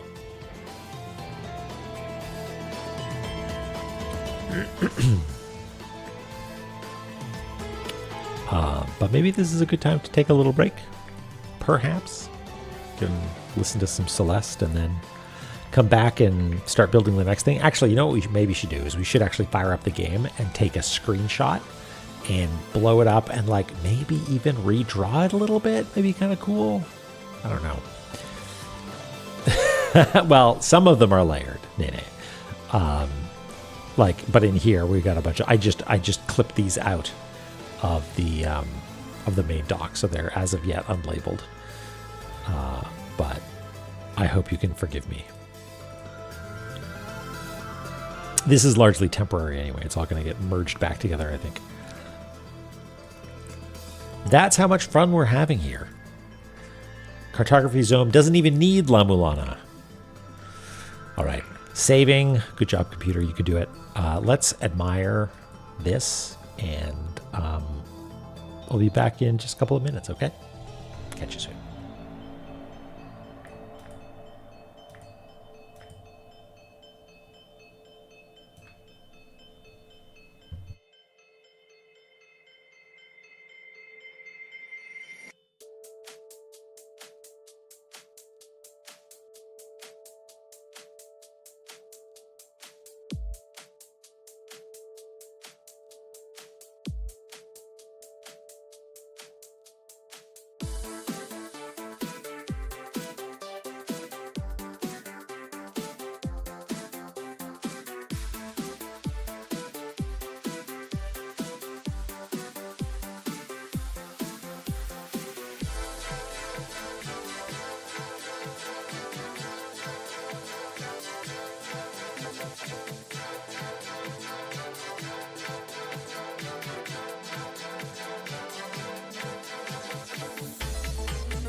That's right, it's the video game.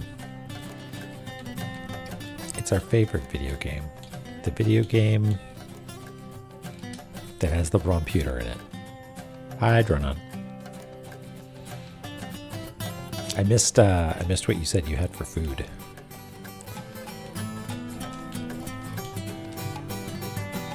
Hop. Okay, let's get a clean slate of just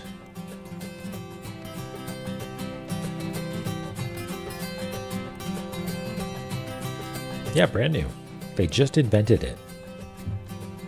Hey, MK. We've only just fired up the video game La-Mulana 2.exe. We have been doing the map this whole time. Check this out. Map is now all assembled into one mega map, or at least the tree part of the map is. From roots to top.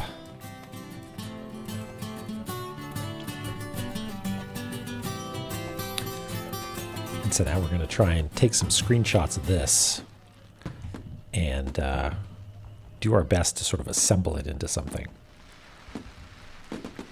Hey, Squirrel. So I'm going to take a screenshot here and hope that it gets all the little twinkly business. And actually...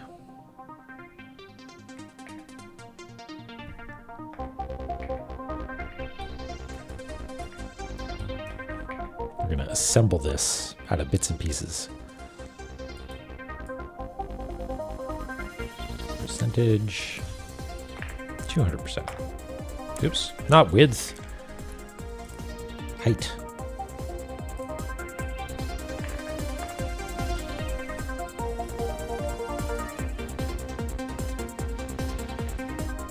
All right.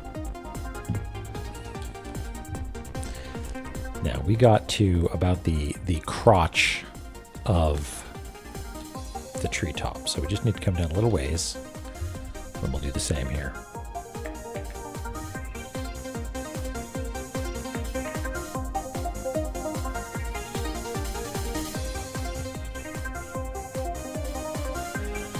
Oh, all right, guy. Catch you next time.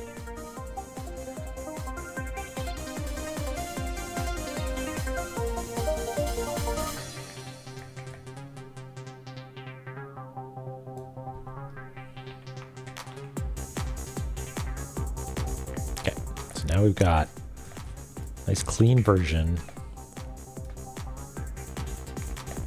of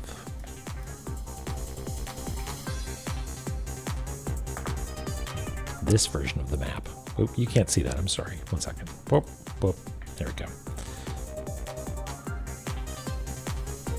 Do this even. Okay. So now, every now and again, someone has said, "Oh, it's so cool how everything is pixel perfect, all the locations." And so I'm really curious to know how accurate our map is. If we figure out, like, if we find enough data points that we have high confidence in their physical location of, we just need 2, really. We can scale the map such that those 2 points match up, and then we'll see if the rest of them do as well.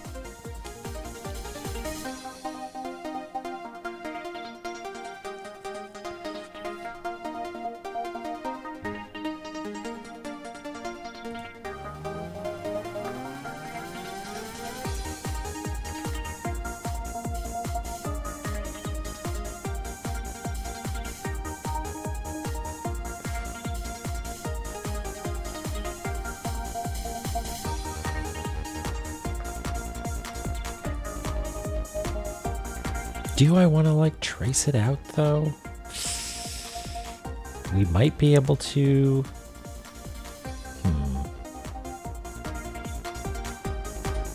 I have noticed that it gets real muddy when we try and do work with the raw screenshots.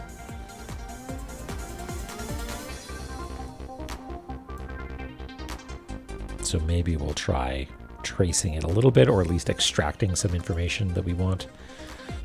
So let's see how this goes. I know we've done this before, but I feel like this would be useful. So let's say red. There's no red. There's no green. But the blue we can use to extract some good stuff.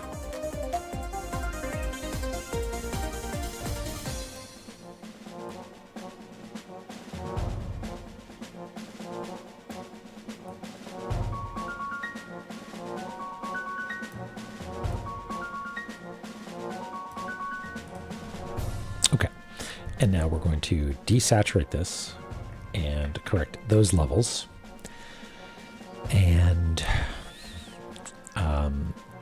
we need to add the dots at exactly the right locations. So we're going to turn it on, and we're going to have it be, well, actually, no, we're going to turn that layer off, and we're going to make a new layer.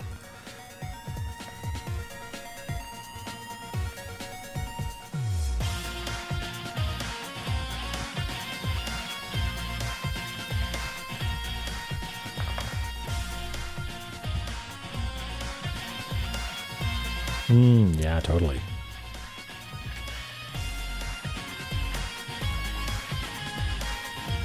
So 1, 2. Now, this is going to be painful because I definitely missed some of these before in a previous round of doing this. So I wouldn't be surprised if I miss it here again. Okay, so how many do I have there? Sorry. Sorry. I'm trying to fix it. So there's 4 blue ones, which I think is accurate. Yeah. And 4 red ones also.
Cross-reference it with this so that we've got 2 sort of in a vertical line and then some outliers. Yeah. That looks right. So that red isn't quite as nice as I'd want it to be. Let's pop the saturation on that.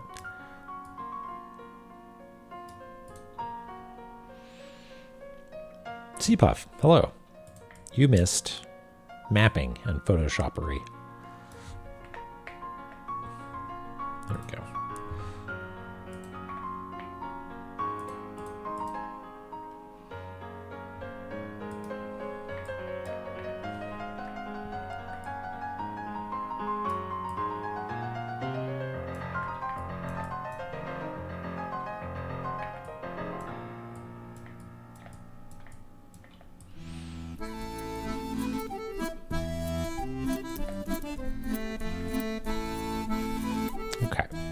So, if I just copy this, no, I got a better idea. We are going to take the black and white version. We're going to copy it, switch to quick mask mode, paste it in like that. That's horrifying. I can deal with this though. We're going to subtract these bits from the mask So it's probably easier to do that in quick mask mode. Sorry about the red. Okay. Now we should have a clean selection. Sorry. I know it's bright. If we now grab this, copy merged, and bring it over here.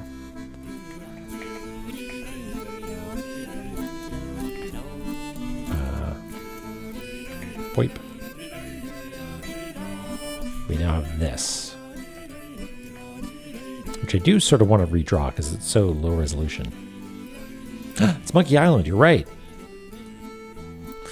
But we can convert this to a smart object, and so we can scale it up.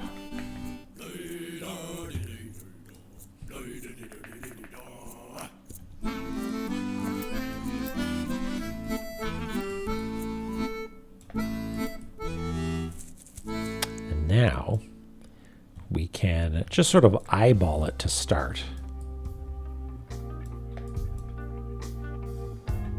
Golden Sun.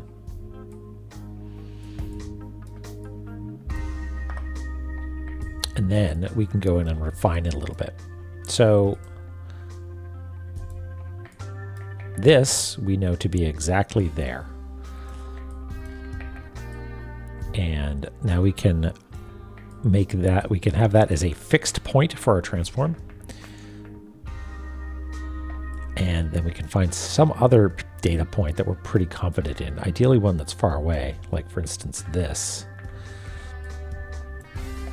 And see that, yes, that's where the skull should be. Now, the altitude is right, but if we scale it up, it's going to be moving away from that point over there. So there might be already a little bit of error introduced.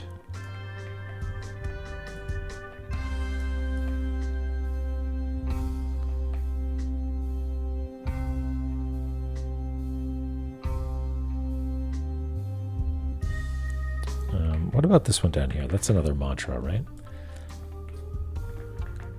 Yeah, that was the moon one. So maybe that's a better starting point. It's a simpler room.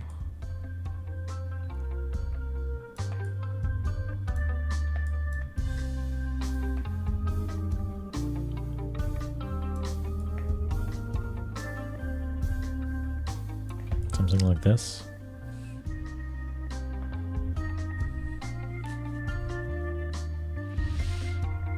Yeah. Yeah, that's supposed to be down here, definitely. I mean, there. That's a chest. That's a particular location. So maybe that could be our fixed location. Just, I worry that the slight liberties that we take, not so much in the mapping of individual rooms, but the assumptions that we make about the relative position of the rooms.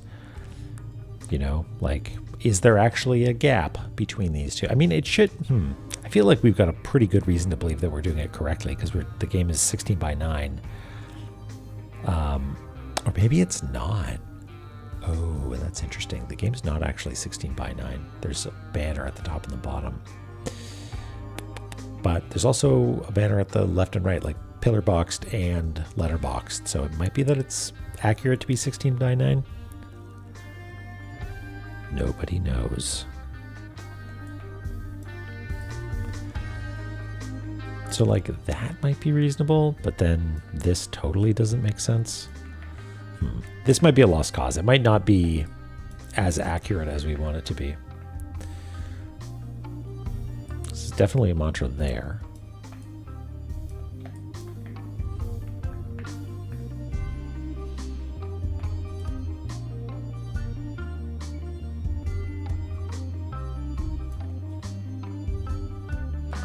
Yeah, hey Kiri. Yeah, we haven't really done any La-Mulana-ing.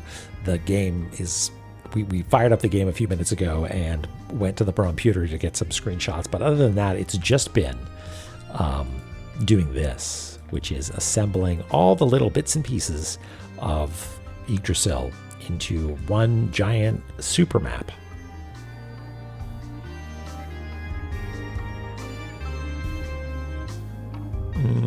Yeah, it's possible, Nene, that they're non-square pixels.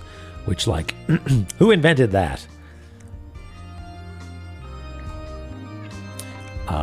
But we should be able to correct for that pretty easily, right? Because if it's non-square pixels, then everything's made out of pixels, and so the aspect ratio will be consistent across the entire diagram.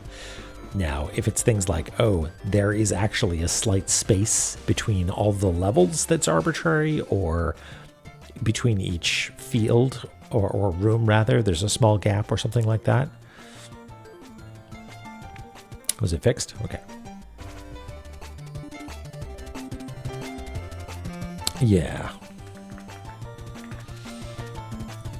Because it really highlights the fact that it is data meant to be displayed, right? Like a pixel is not a real thing in a lot of cases, right? Like a pixel on a display is a real thing, and a piece of data that's meant to be used to color a pixel is a thing, but they're not the same.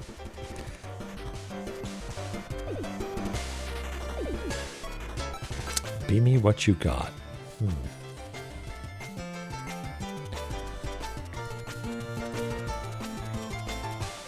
Like, yeah, let's assume that the pixels aren't square. We'll violate keeping the aspect ratio, and we'll just adjust this up a little ways and this down a little ways.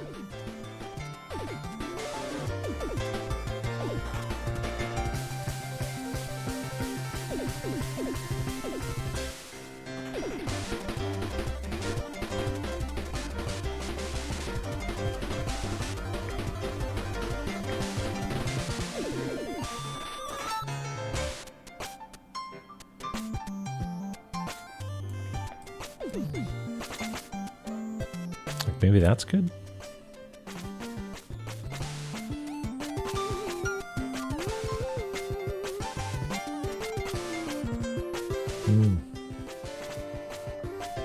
Rotate the pixel in your mind.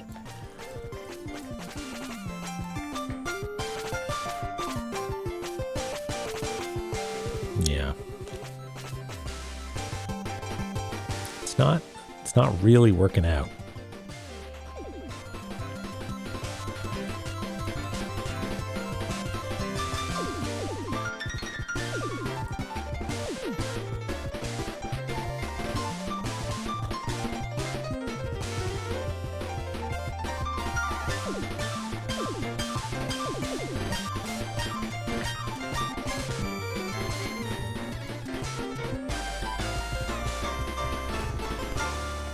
Does Root Skull hit the right spot?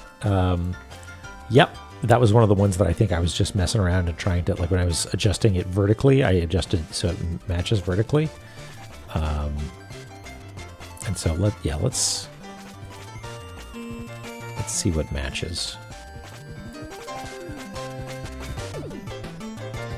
Actually, you know what I'm going to do? I'm going to go into this and just bring down the illustration, because that's not a really important part of it. Yeah, now we can see this a little bit more clearly. So yeah, the one in Roots matches. The one in the mantra here doesn't really match. And this one especially is a little bit troublesome to me, because that is supposed to be this spot right here, right? It's at the top, so it should be in, yeah, that's this one right here. And like, is that perfectly centered? It's slightly to the right of center if we assume that this sort of caduceus looking business is right in the middle. Can I add an next layer with the dots on my map? Yeah, maybe. That's a good idea.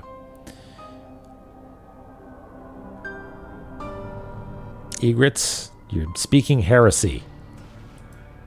And see, the thing that's a little bit weird is that in this map, this red dot is slightly to the right of center.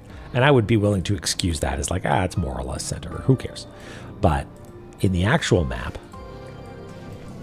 that location is actually slightly to the left of center. So, I mean, when maybe I'm getting ahead of myself. When people said, oh, it's pixel perfect the way it matches up, I assumed that meant that the position within a screen, right? Like you've got a screen within the field, the location of like the chest or the mantra or whatever within that field was also represented as like an offset. So it's possible that it's just like, nah, it's just like the middle of that screen is where it is. But I don't think that would cause people to be like, I can't believe that it's pixel perfect.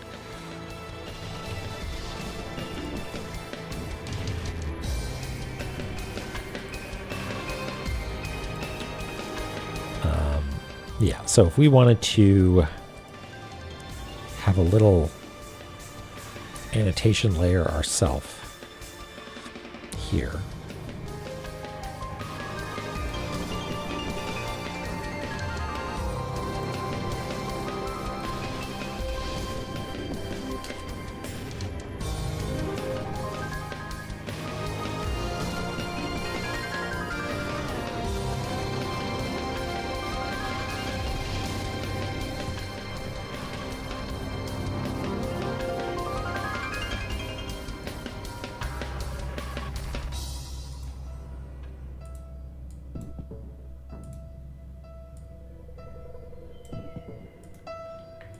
So there's one there.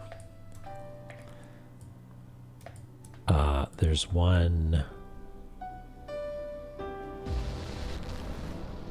here.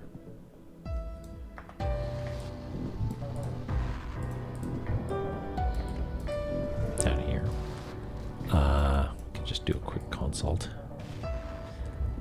There's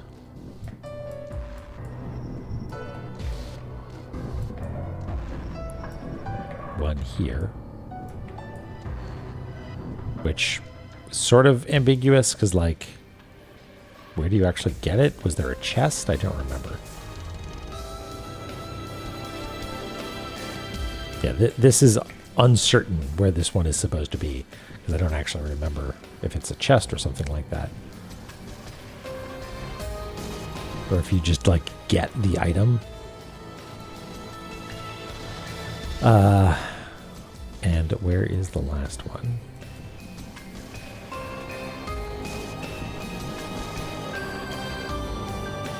It's down here somewhere, right? Check the map. Yeah, it's right here. Got it.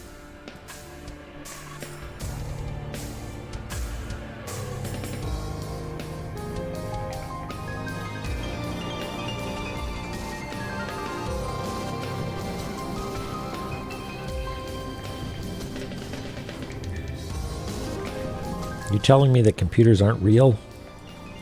The pictures that I see on them are fabrications meant to deceive me?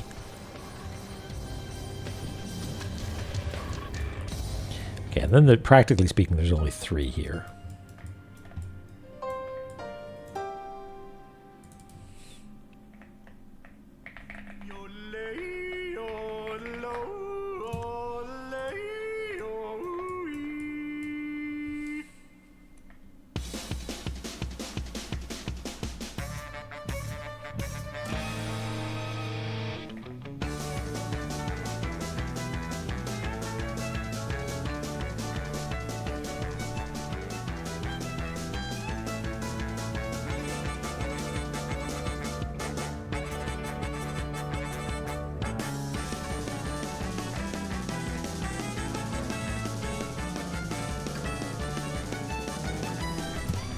I've been staring at this map for ages. You'd think I know where all the things are. Oh, right. One's way out here. Which is also a low confidence location because it's a scrolling room. It's a big map. You said it.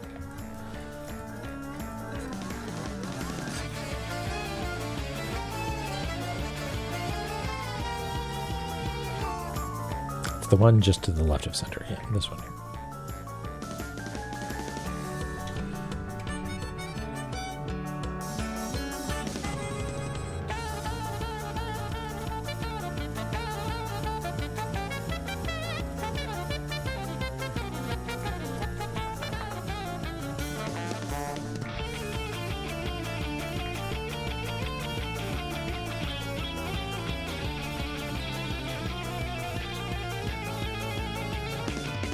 Yeah, see, like these simply don't line up exactly, which is fine because, like I said, the lateral. You can't see it.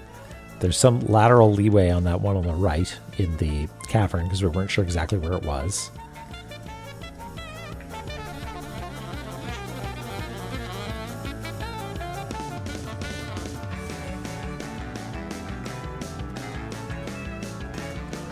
Wait, did I mess up?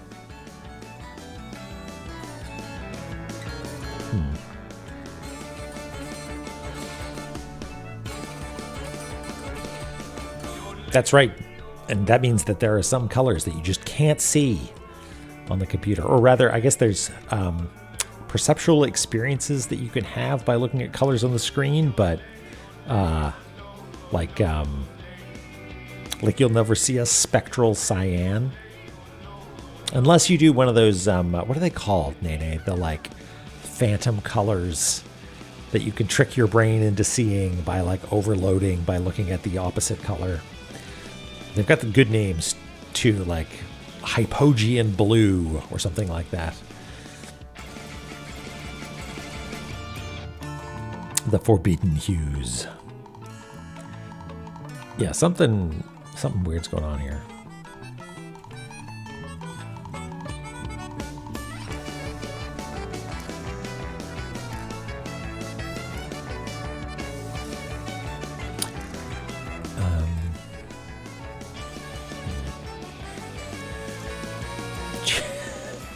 Egrets, get out of the reactor.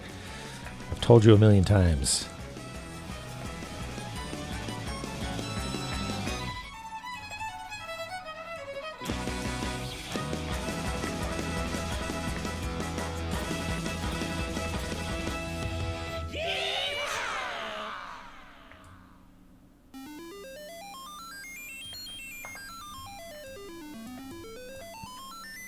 Chimeric.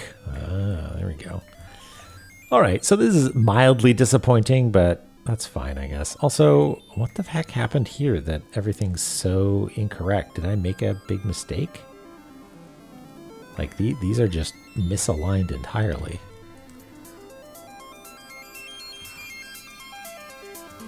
Maybe I should try quantizing things a little bit.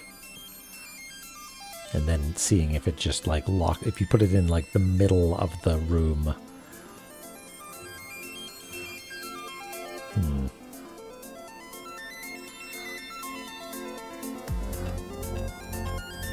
Oh, did I make a mistake? Let's go. Okay, so that's how they're supposed to be, like that.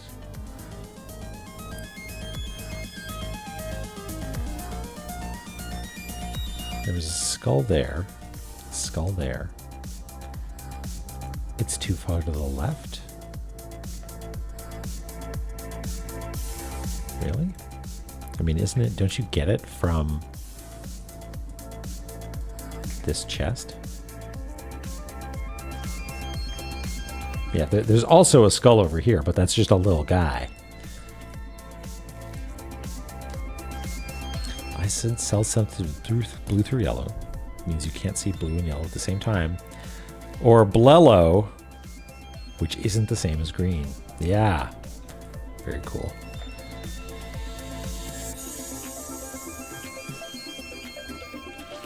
Okay, so whatever. I'm being very self-indulgent right now, and I appreciate your patience, but I'm going to try something which is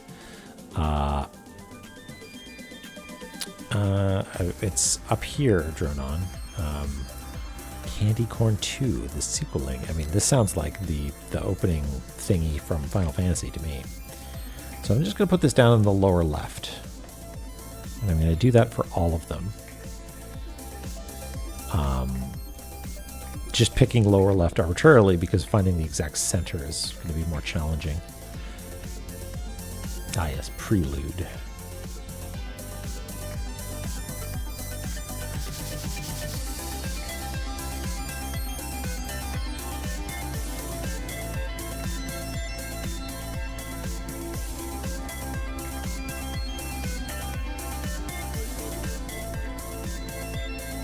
And what this will do is just act as a sort of rounding by room.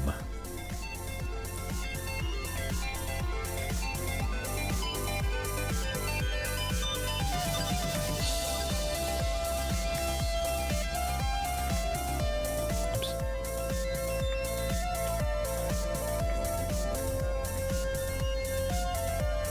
Okay.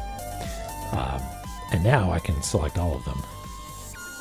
And now I can eyeball it to the middle by moving them all at once, because now they'll all at least be wrong by about the same amount. Okay.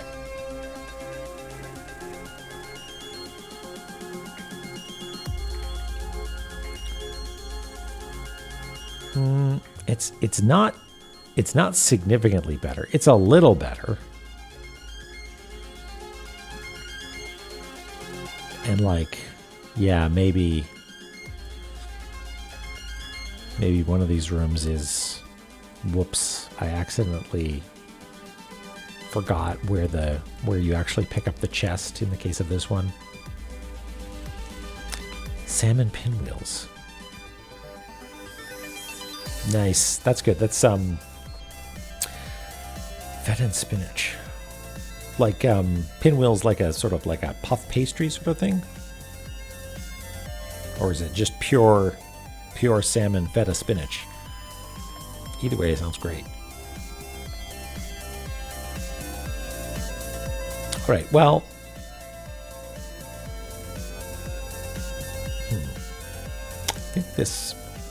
I don't think this is worth hanging on to as like an important element of our mapping. Pure salmon, feta, spinach. Nice. Samnanopakata. Is that like hold on. Spanakopita? Spanakopia? I never know how to pronounce it.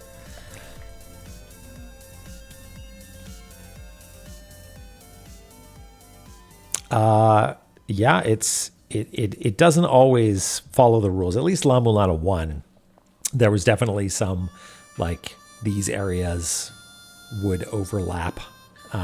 Not within a field necessarily, but definitely fields that appear adjacent cannot be adjacent if we assume that the world is flat and things don't overlap.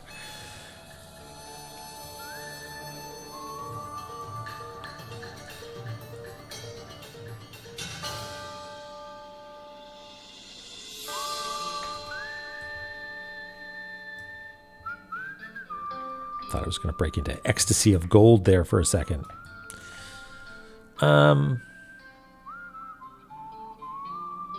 Okay, well, not really sure what to make of that. Because if we look at the game, those two skull points are definitely nearby, but offset. And the upper one is definitely more to the right. And if we look down here, that is simply not the case for us.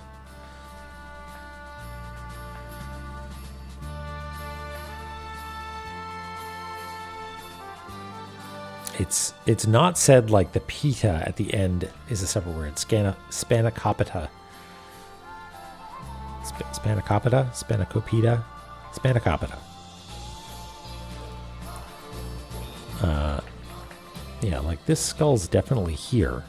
And this skull couldn't really be further to the left by much. So, yeah, not really sure.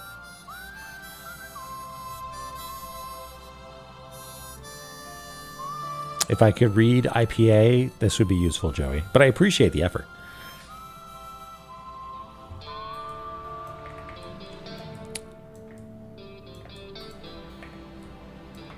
Okay.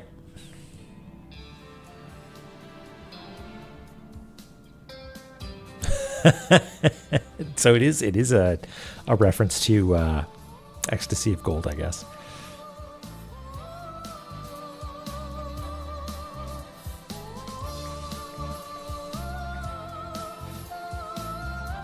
All right.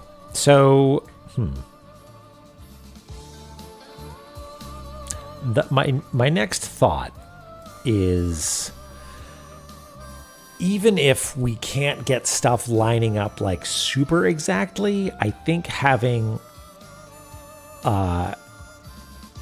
enough data with the grids and the approximate locations of mantras and skulls, we should be able to lock the other fields into a consistent grid, assuming that's like how the game is formulated. Like, I'm imagining there's some like document somewhere that's like, and here's where all the things are laid out, and they're all in a grid.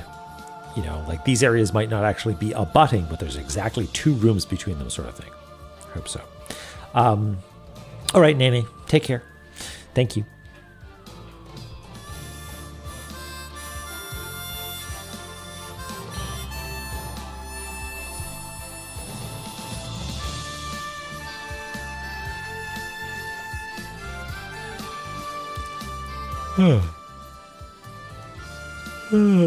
I too am getting sleepy. Also, I'm trialing new contacts, and I'm a little disappointed to find that they are maybe a little bit more uncomfortable near the end of the day, but I don't know. G'day, yeah. But we can soldier on.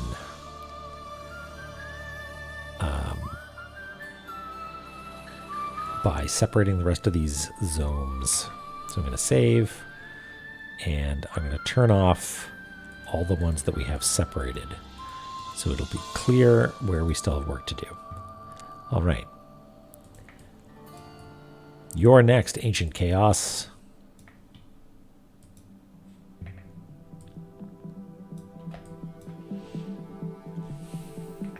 The fog of war means is war is so complex, it's beyond the ability of the human mind to comprehend all the variables. The fuck is this? Lemmings 3D, The Fog of War. Our understanding are not adequate. And we kill people unnecessarily.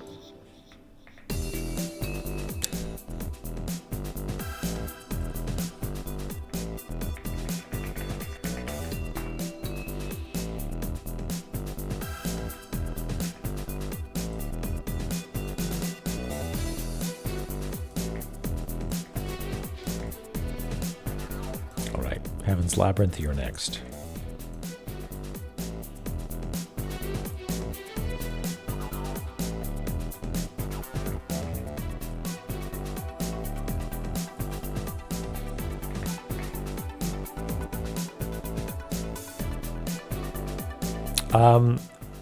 Rushkai Lemmings was ported to many, many platforms, so if it doesn't look identical, maybe that's why.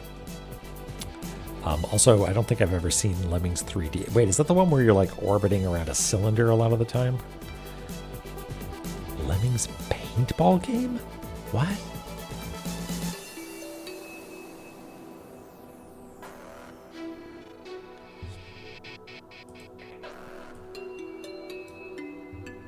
Incredible.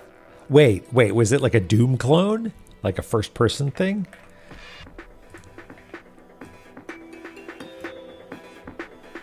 Right, yeah.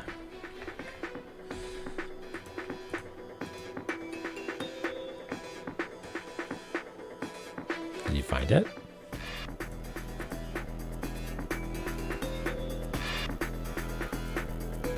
Gerbils. It's basically like Lemmings. That's Heaven's Labyrinth.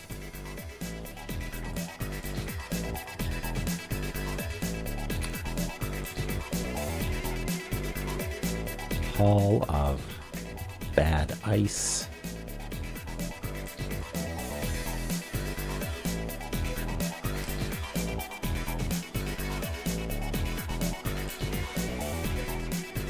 Yeah, it's cool. It's one of those neat, like, testament to human creativity sort of thing, you know? And the fact that it's all, like, I don't know what the legality of it is, but it seems to be one of the more, like, not public domain, but, you know, like, freely accessible sort of thing. What is this?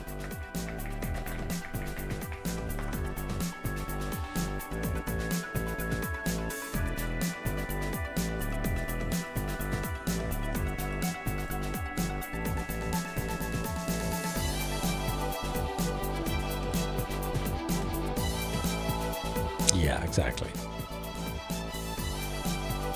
Now, is OC Remix a website where people can upload stuff? Or is it like a canonical group into which one must be inducted and then you're part of it? Or is it just like, no, it's just like a portal. It's a website. Yeah, okay, that's what I thought. I thought maybe it was a stable of artists.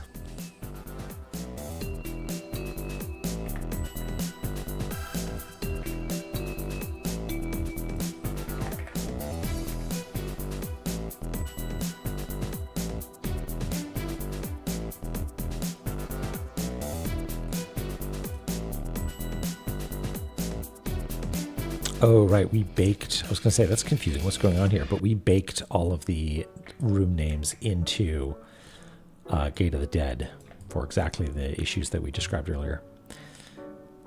Where it would be really annoying to have to flip it and flip all the room names as well.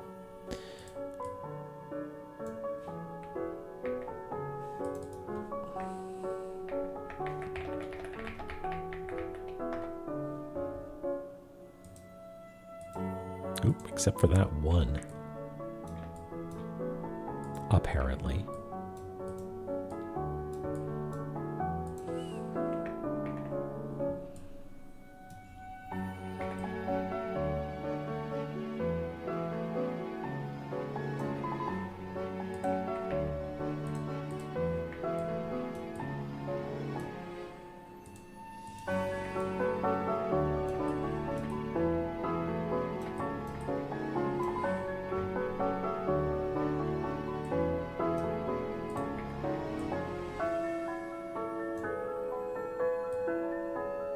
Now I know that this is sort of positioned in the lower left because this is a head over here. So we'll put the title over here.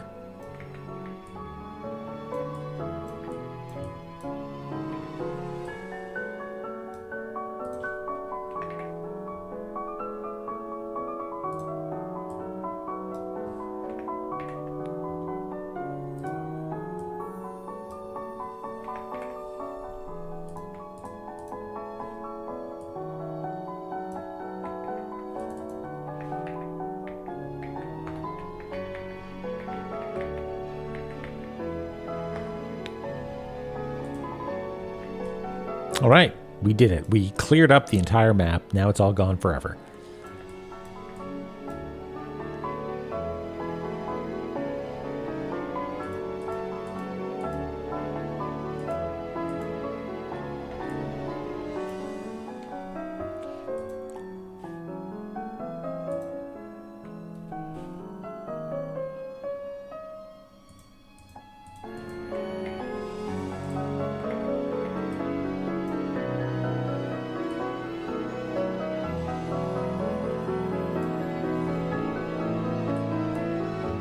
We did it. We conquered La-Mulana by deleting the map.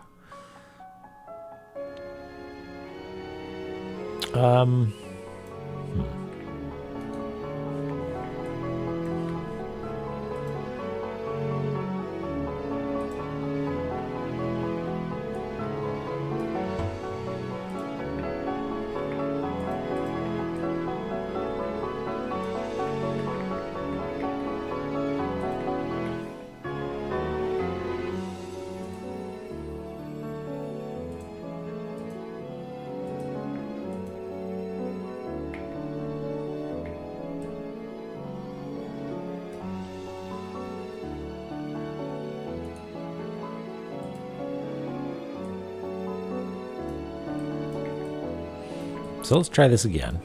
Just approximate enough that we can position this with relative confidence.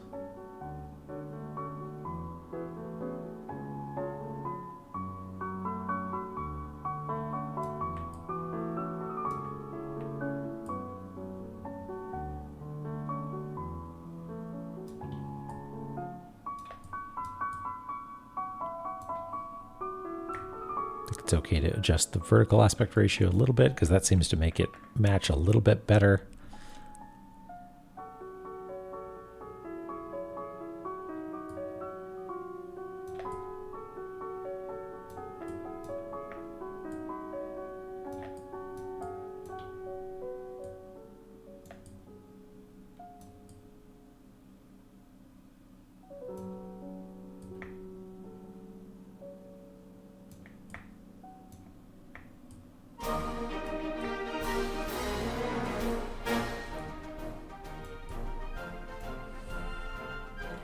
Sounds like a Lolo to me.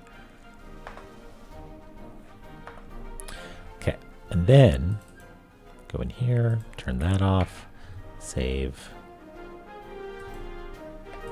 Okay. So now we can make a duplicate of this and hope for the best. And actually,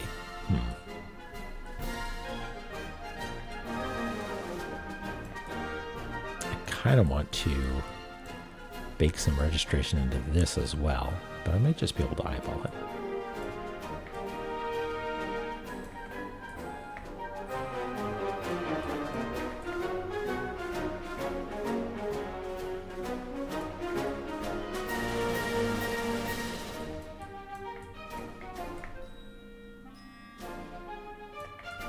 I think that's probably okay.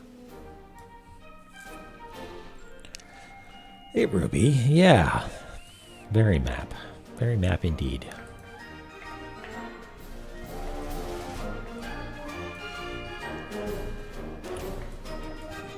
Now, Divine Fortress, you're up first. And right sort of between your toes. Well, we've got the actual thing over here. We can just do this and get fresh data. Okay, so we gotta reference it there, and we will move Divine Fortress to its final resting place.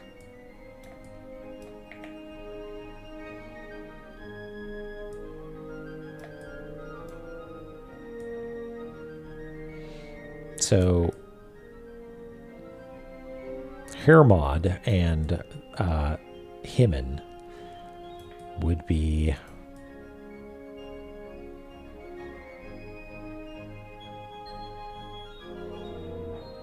sort of, well, the dot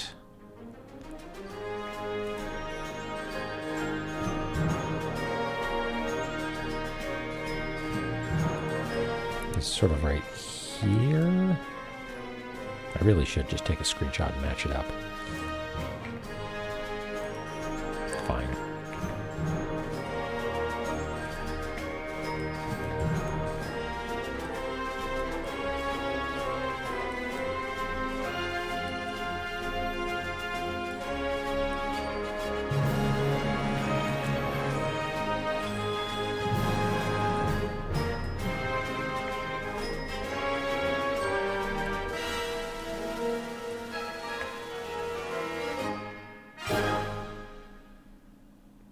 Close enough.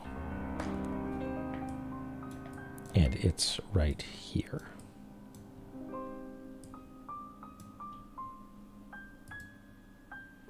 Yeah, okay. So that's what I thought right there. So that means let's actually just, we'll use some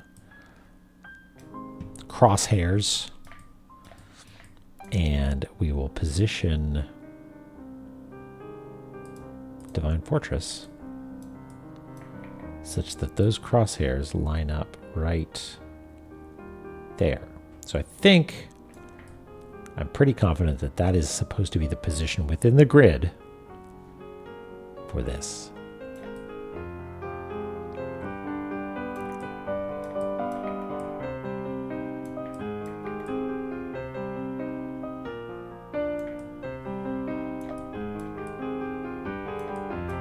Close, Joey Jojo, but it's a Kirkhope.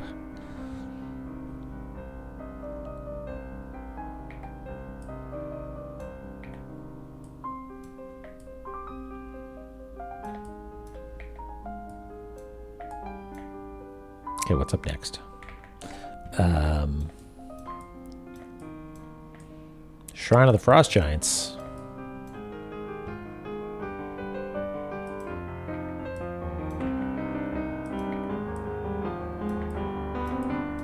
Now, are we going to be so lucky as to have it just all socket in?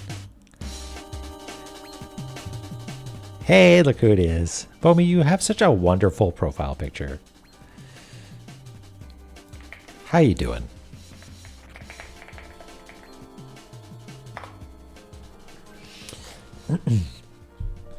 There it is right there. There's the picture. We are achieving map that we sure are, Egrets.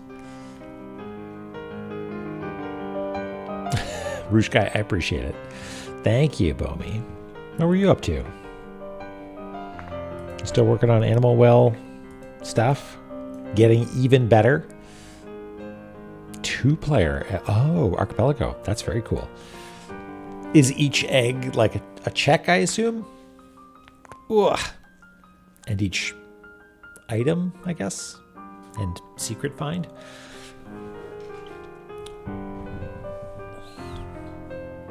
I guess that makes sense. I'm just trying to I'm never really sure how archipelago works when it's like, wait, this game has far fewer checks than this other one.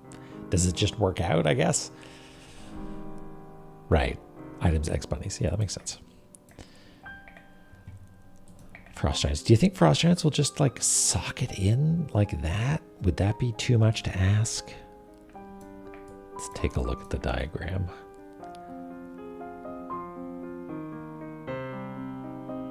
Junk checks for that sort of thing. Oh, okay. All right. So looking at the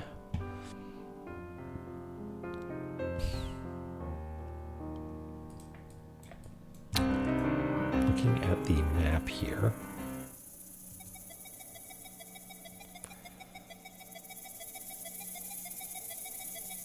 No, it's not, Bomi. I'm sort of at an impasse, brain too stoopy, and ran out of good ideas. So I'm trying to see if clearing my head by doing a bunch of mapping is going to help, and or maybe instead of clearing my head, it'll pack my head full of cool new ideas that will give me some inspiration on what to do next, you know?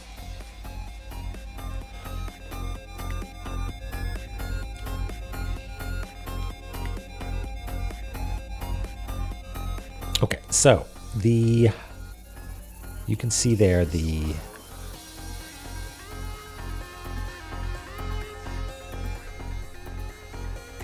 chimera looking wolf guy, lion thing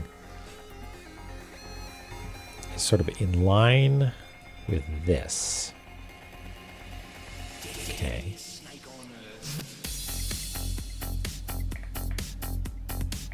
Which does make sense, because that would put it here, I guess. Maybe it doesn't line up exactly. I really should just include that. All right, Pomi, take care. Thanks for the raid. I really should just get the screenshot, shouldn't I?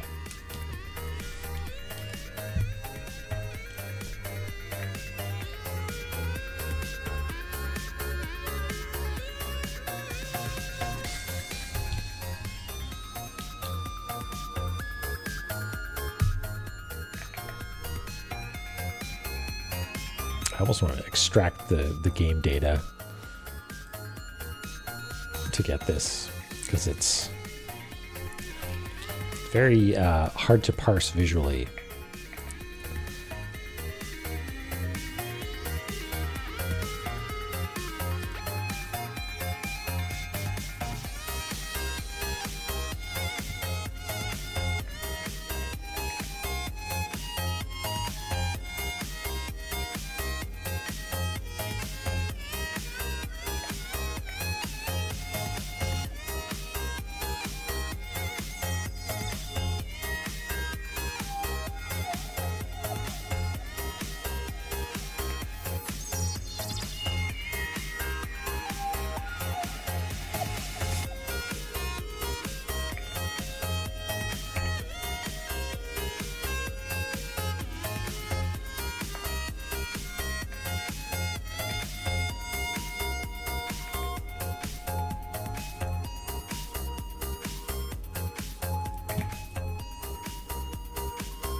Yeah, I don't know. It seems like a real mishmash, huh?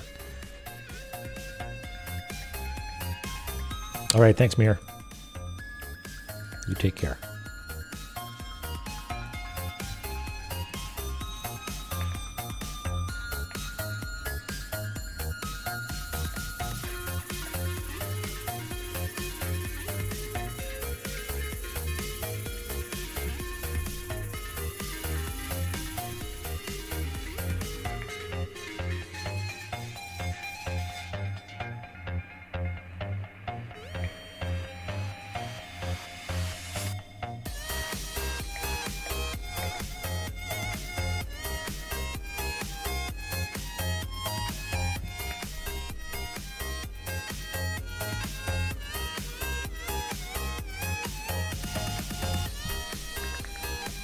What a mess.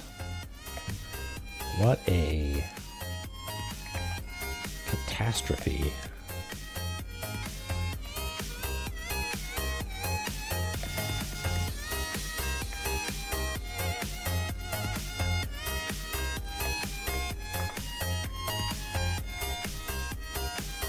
Okay. Ugh, yeah.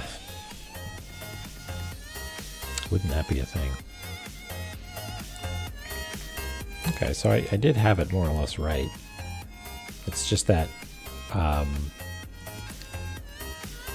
if you look here, if we're using this as a guide, then this red star is sort of in the bottom right of a cell.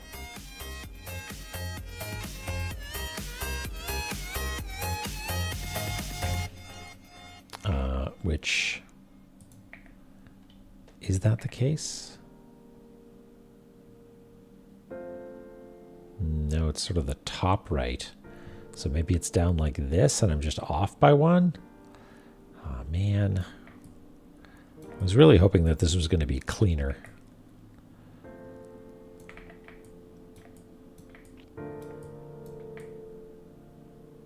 And, oh, right, because it looks a little weird because these are actually secret rooms, I think. I mean, that would make more sense, though, wouldn't it? Because, like, the hook of the wing, maybe? No. That has better coverage. So I think that's right.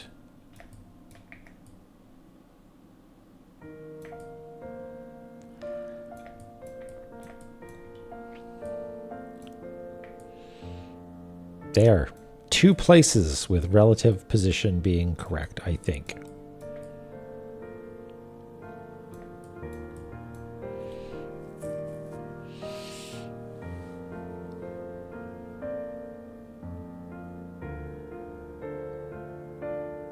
Maybe they all have a one room gap between them, except for the places, like except for down here, maybe.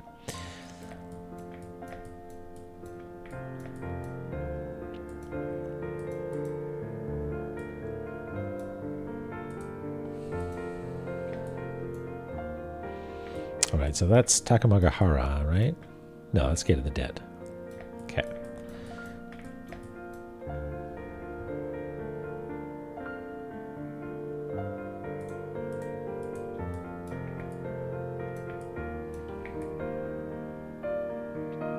And it's a skull, and we get it right at the end there. So is it like that, maybe? No, I think maybe over one.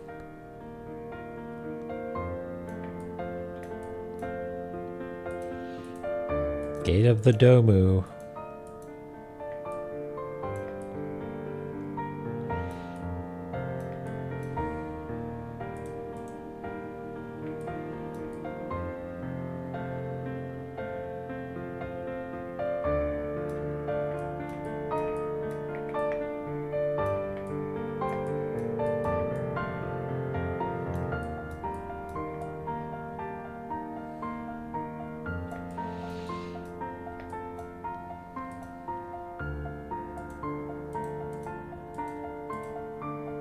I think we might need to move everything over a little bit.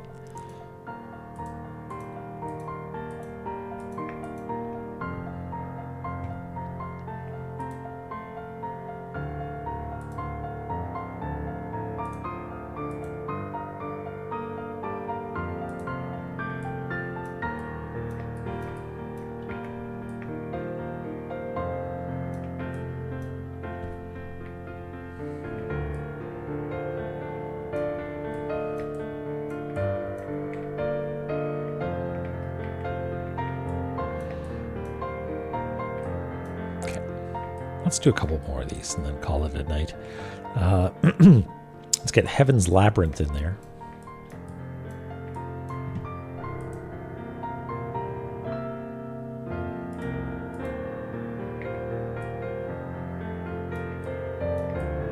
Whoa, this is utterly imparsible. Like, look at that. Look at that mess.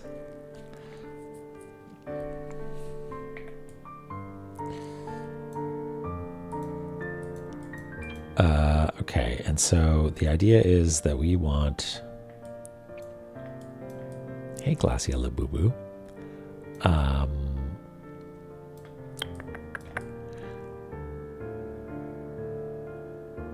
Where is the prize? I saw a Labubu in the wild. I didn't actually know what they were, but it was in one of those. There's this weird thing that's happening in Halifax where there's this, I don't know what you call it. It's like a meme corner store.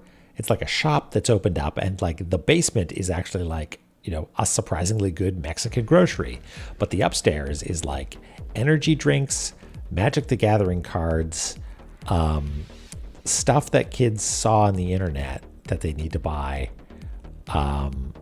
It's a real weird vibe, and there's like a couple of them.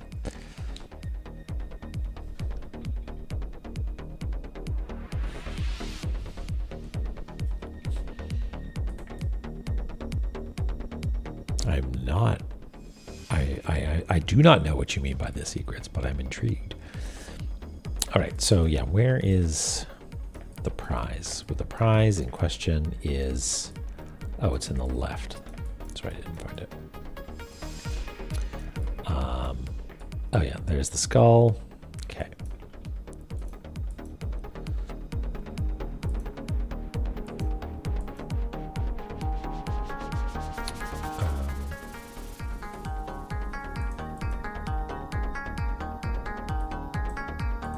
Oh, I don't actually... Oh, it's very hard to spot, but I see it there. Okay.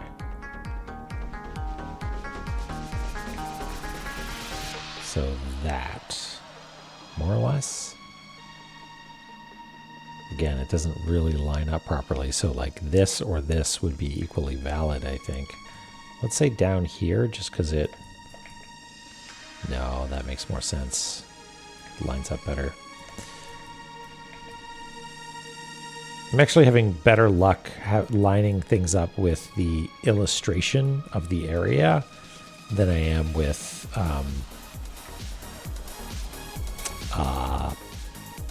the locations of any of the items.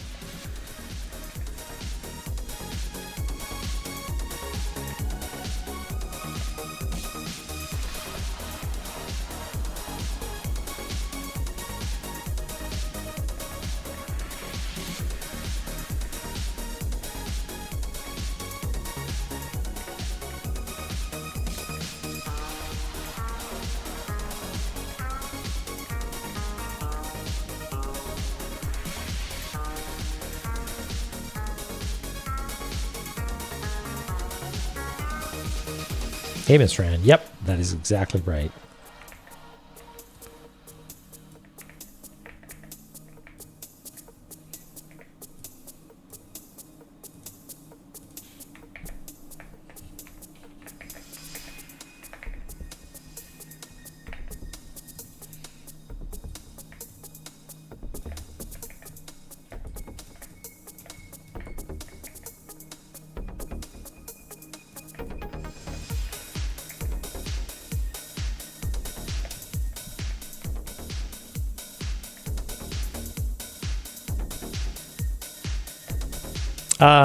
Oh yeah, there's the gap. Yeah, you're right, Lily. This, I think we did it right.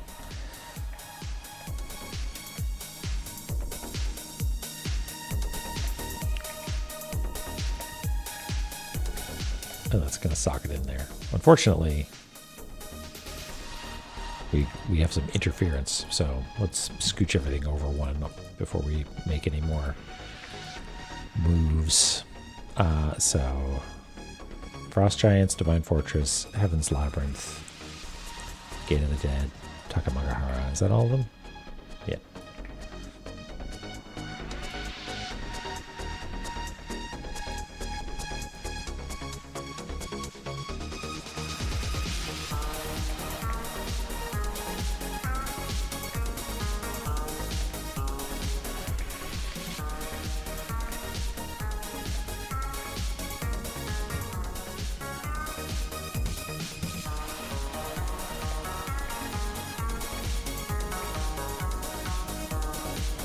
Ooh, that's rough. Doesn't really line up at all.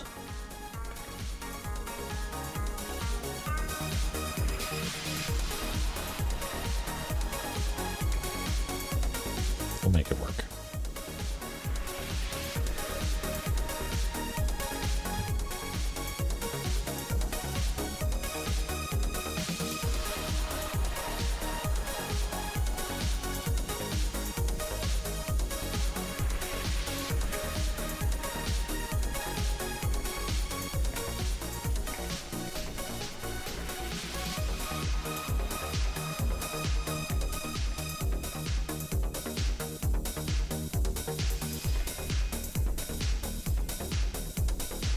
We are connected, egrets, in our efforts.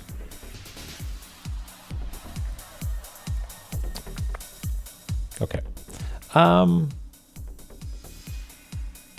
Yeah, let's save that and just do a little zoom out and see how we're doing so far. Because I feel like there's some meticulous work that needs to be done lining those things up. And kind of don't feel like I'm capable of doing it right now.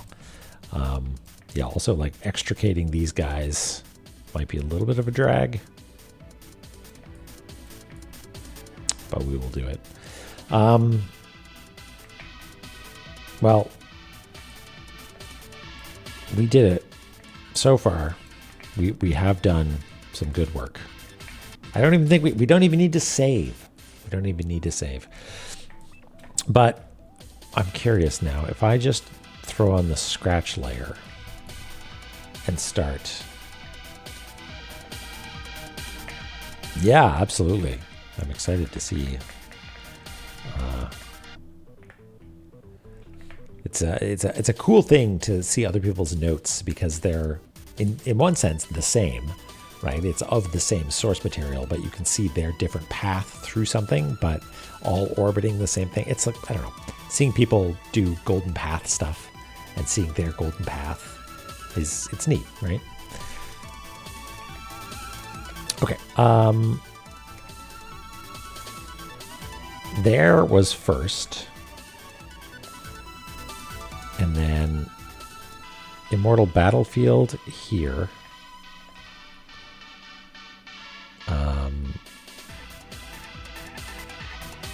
And then sort of here, but I think this was just stealing something. And then we fought him here.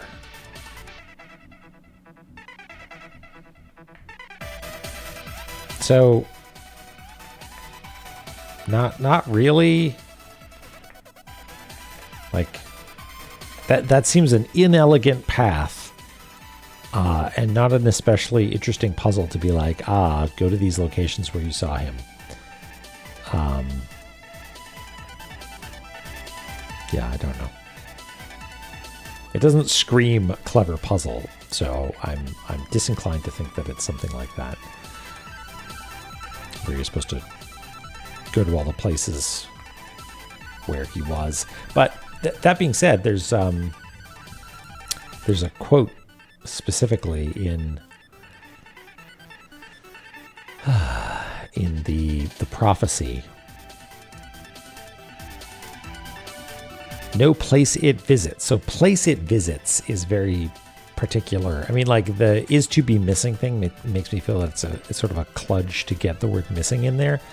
But like no place it visits is to be missing sounds like there's something special about the locations where it was. What that is, I'm not sure. So it's the L from La-Mulana. That's right. Anyway, so yeah, I guess we'll just continue doing this. I would say that, yeah, we got a little more than half done here. And so next stream, we might spend another 3 hours, 4 hours, just moving pixels around. And maybe I'll have a flash of inspiration, and then we'll know what to do next. But I had a fun time doing this. Very satisfying. It's like, it's all the fun of playing La-Mulana, but everything that you do is gradual progress towards a finished product.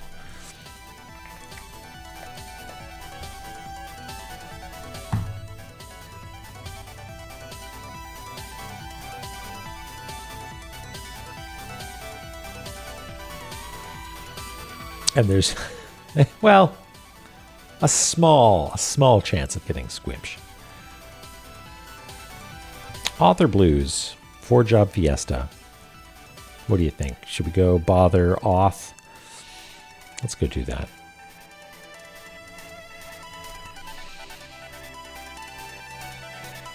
Mayday Sunnyside. My slowness knows no bounds. Thanks, Chloe. You have a good night too. Yeah, I'll squimch myself. Thanks for hanging out, everybody. We'll see you on Tuesday. And then is it GDQ? No, it's not GDQ the week after that, is it? Let me look at my little schedule here.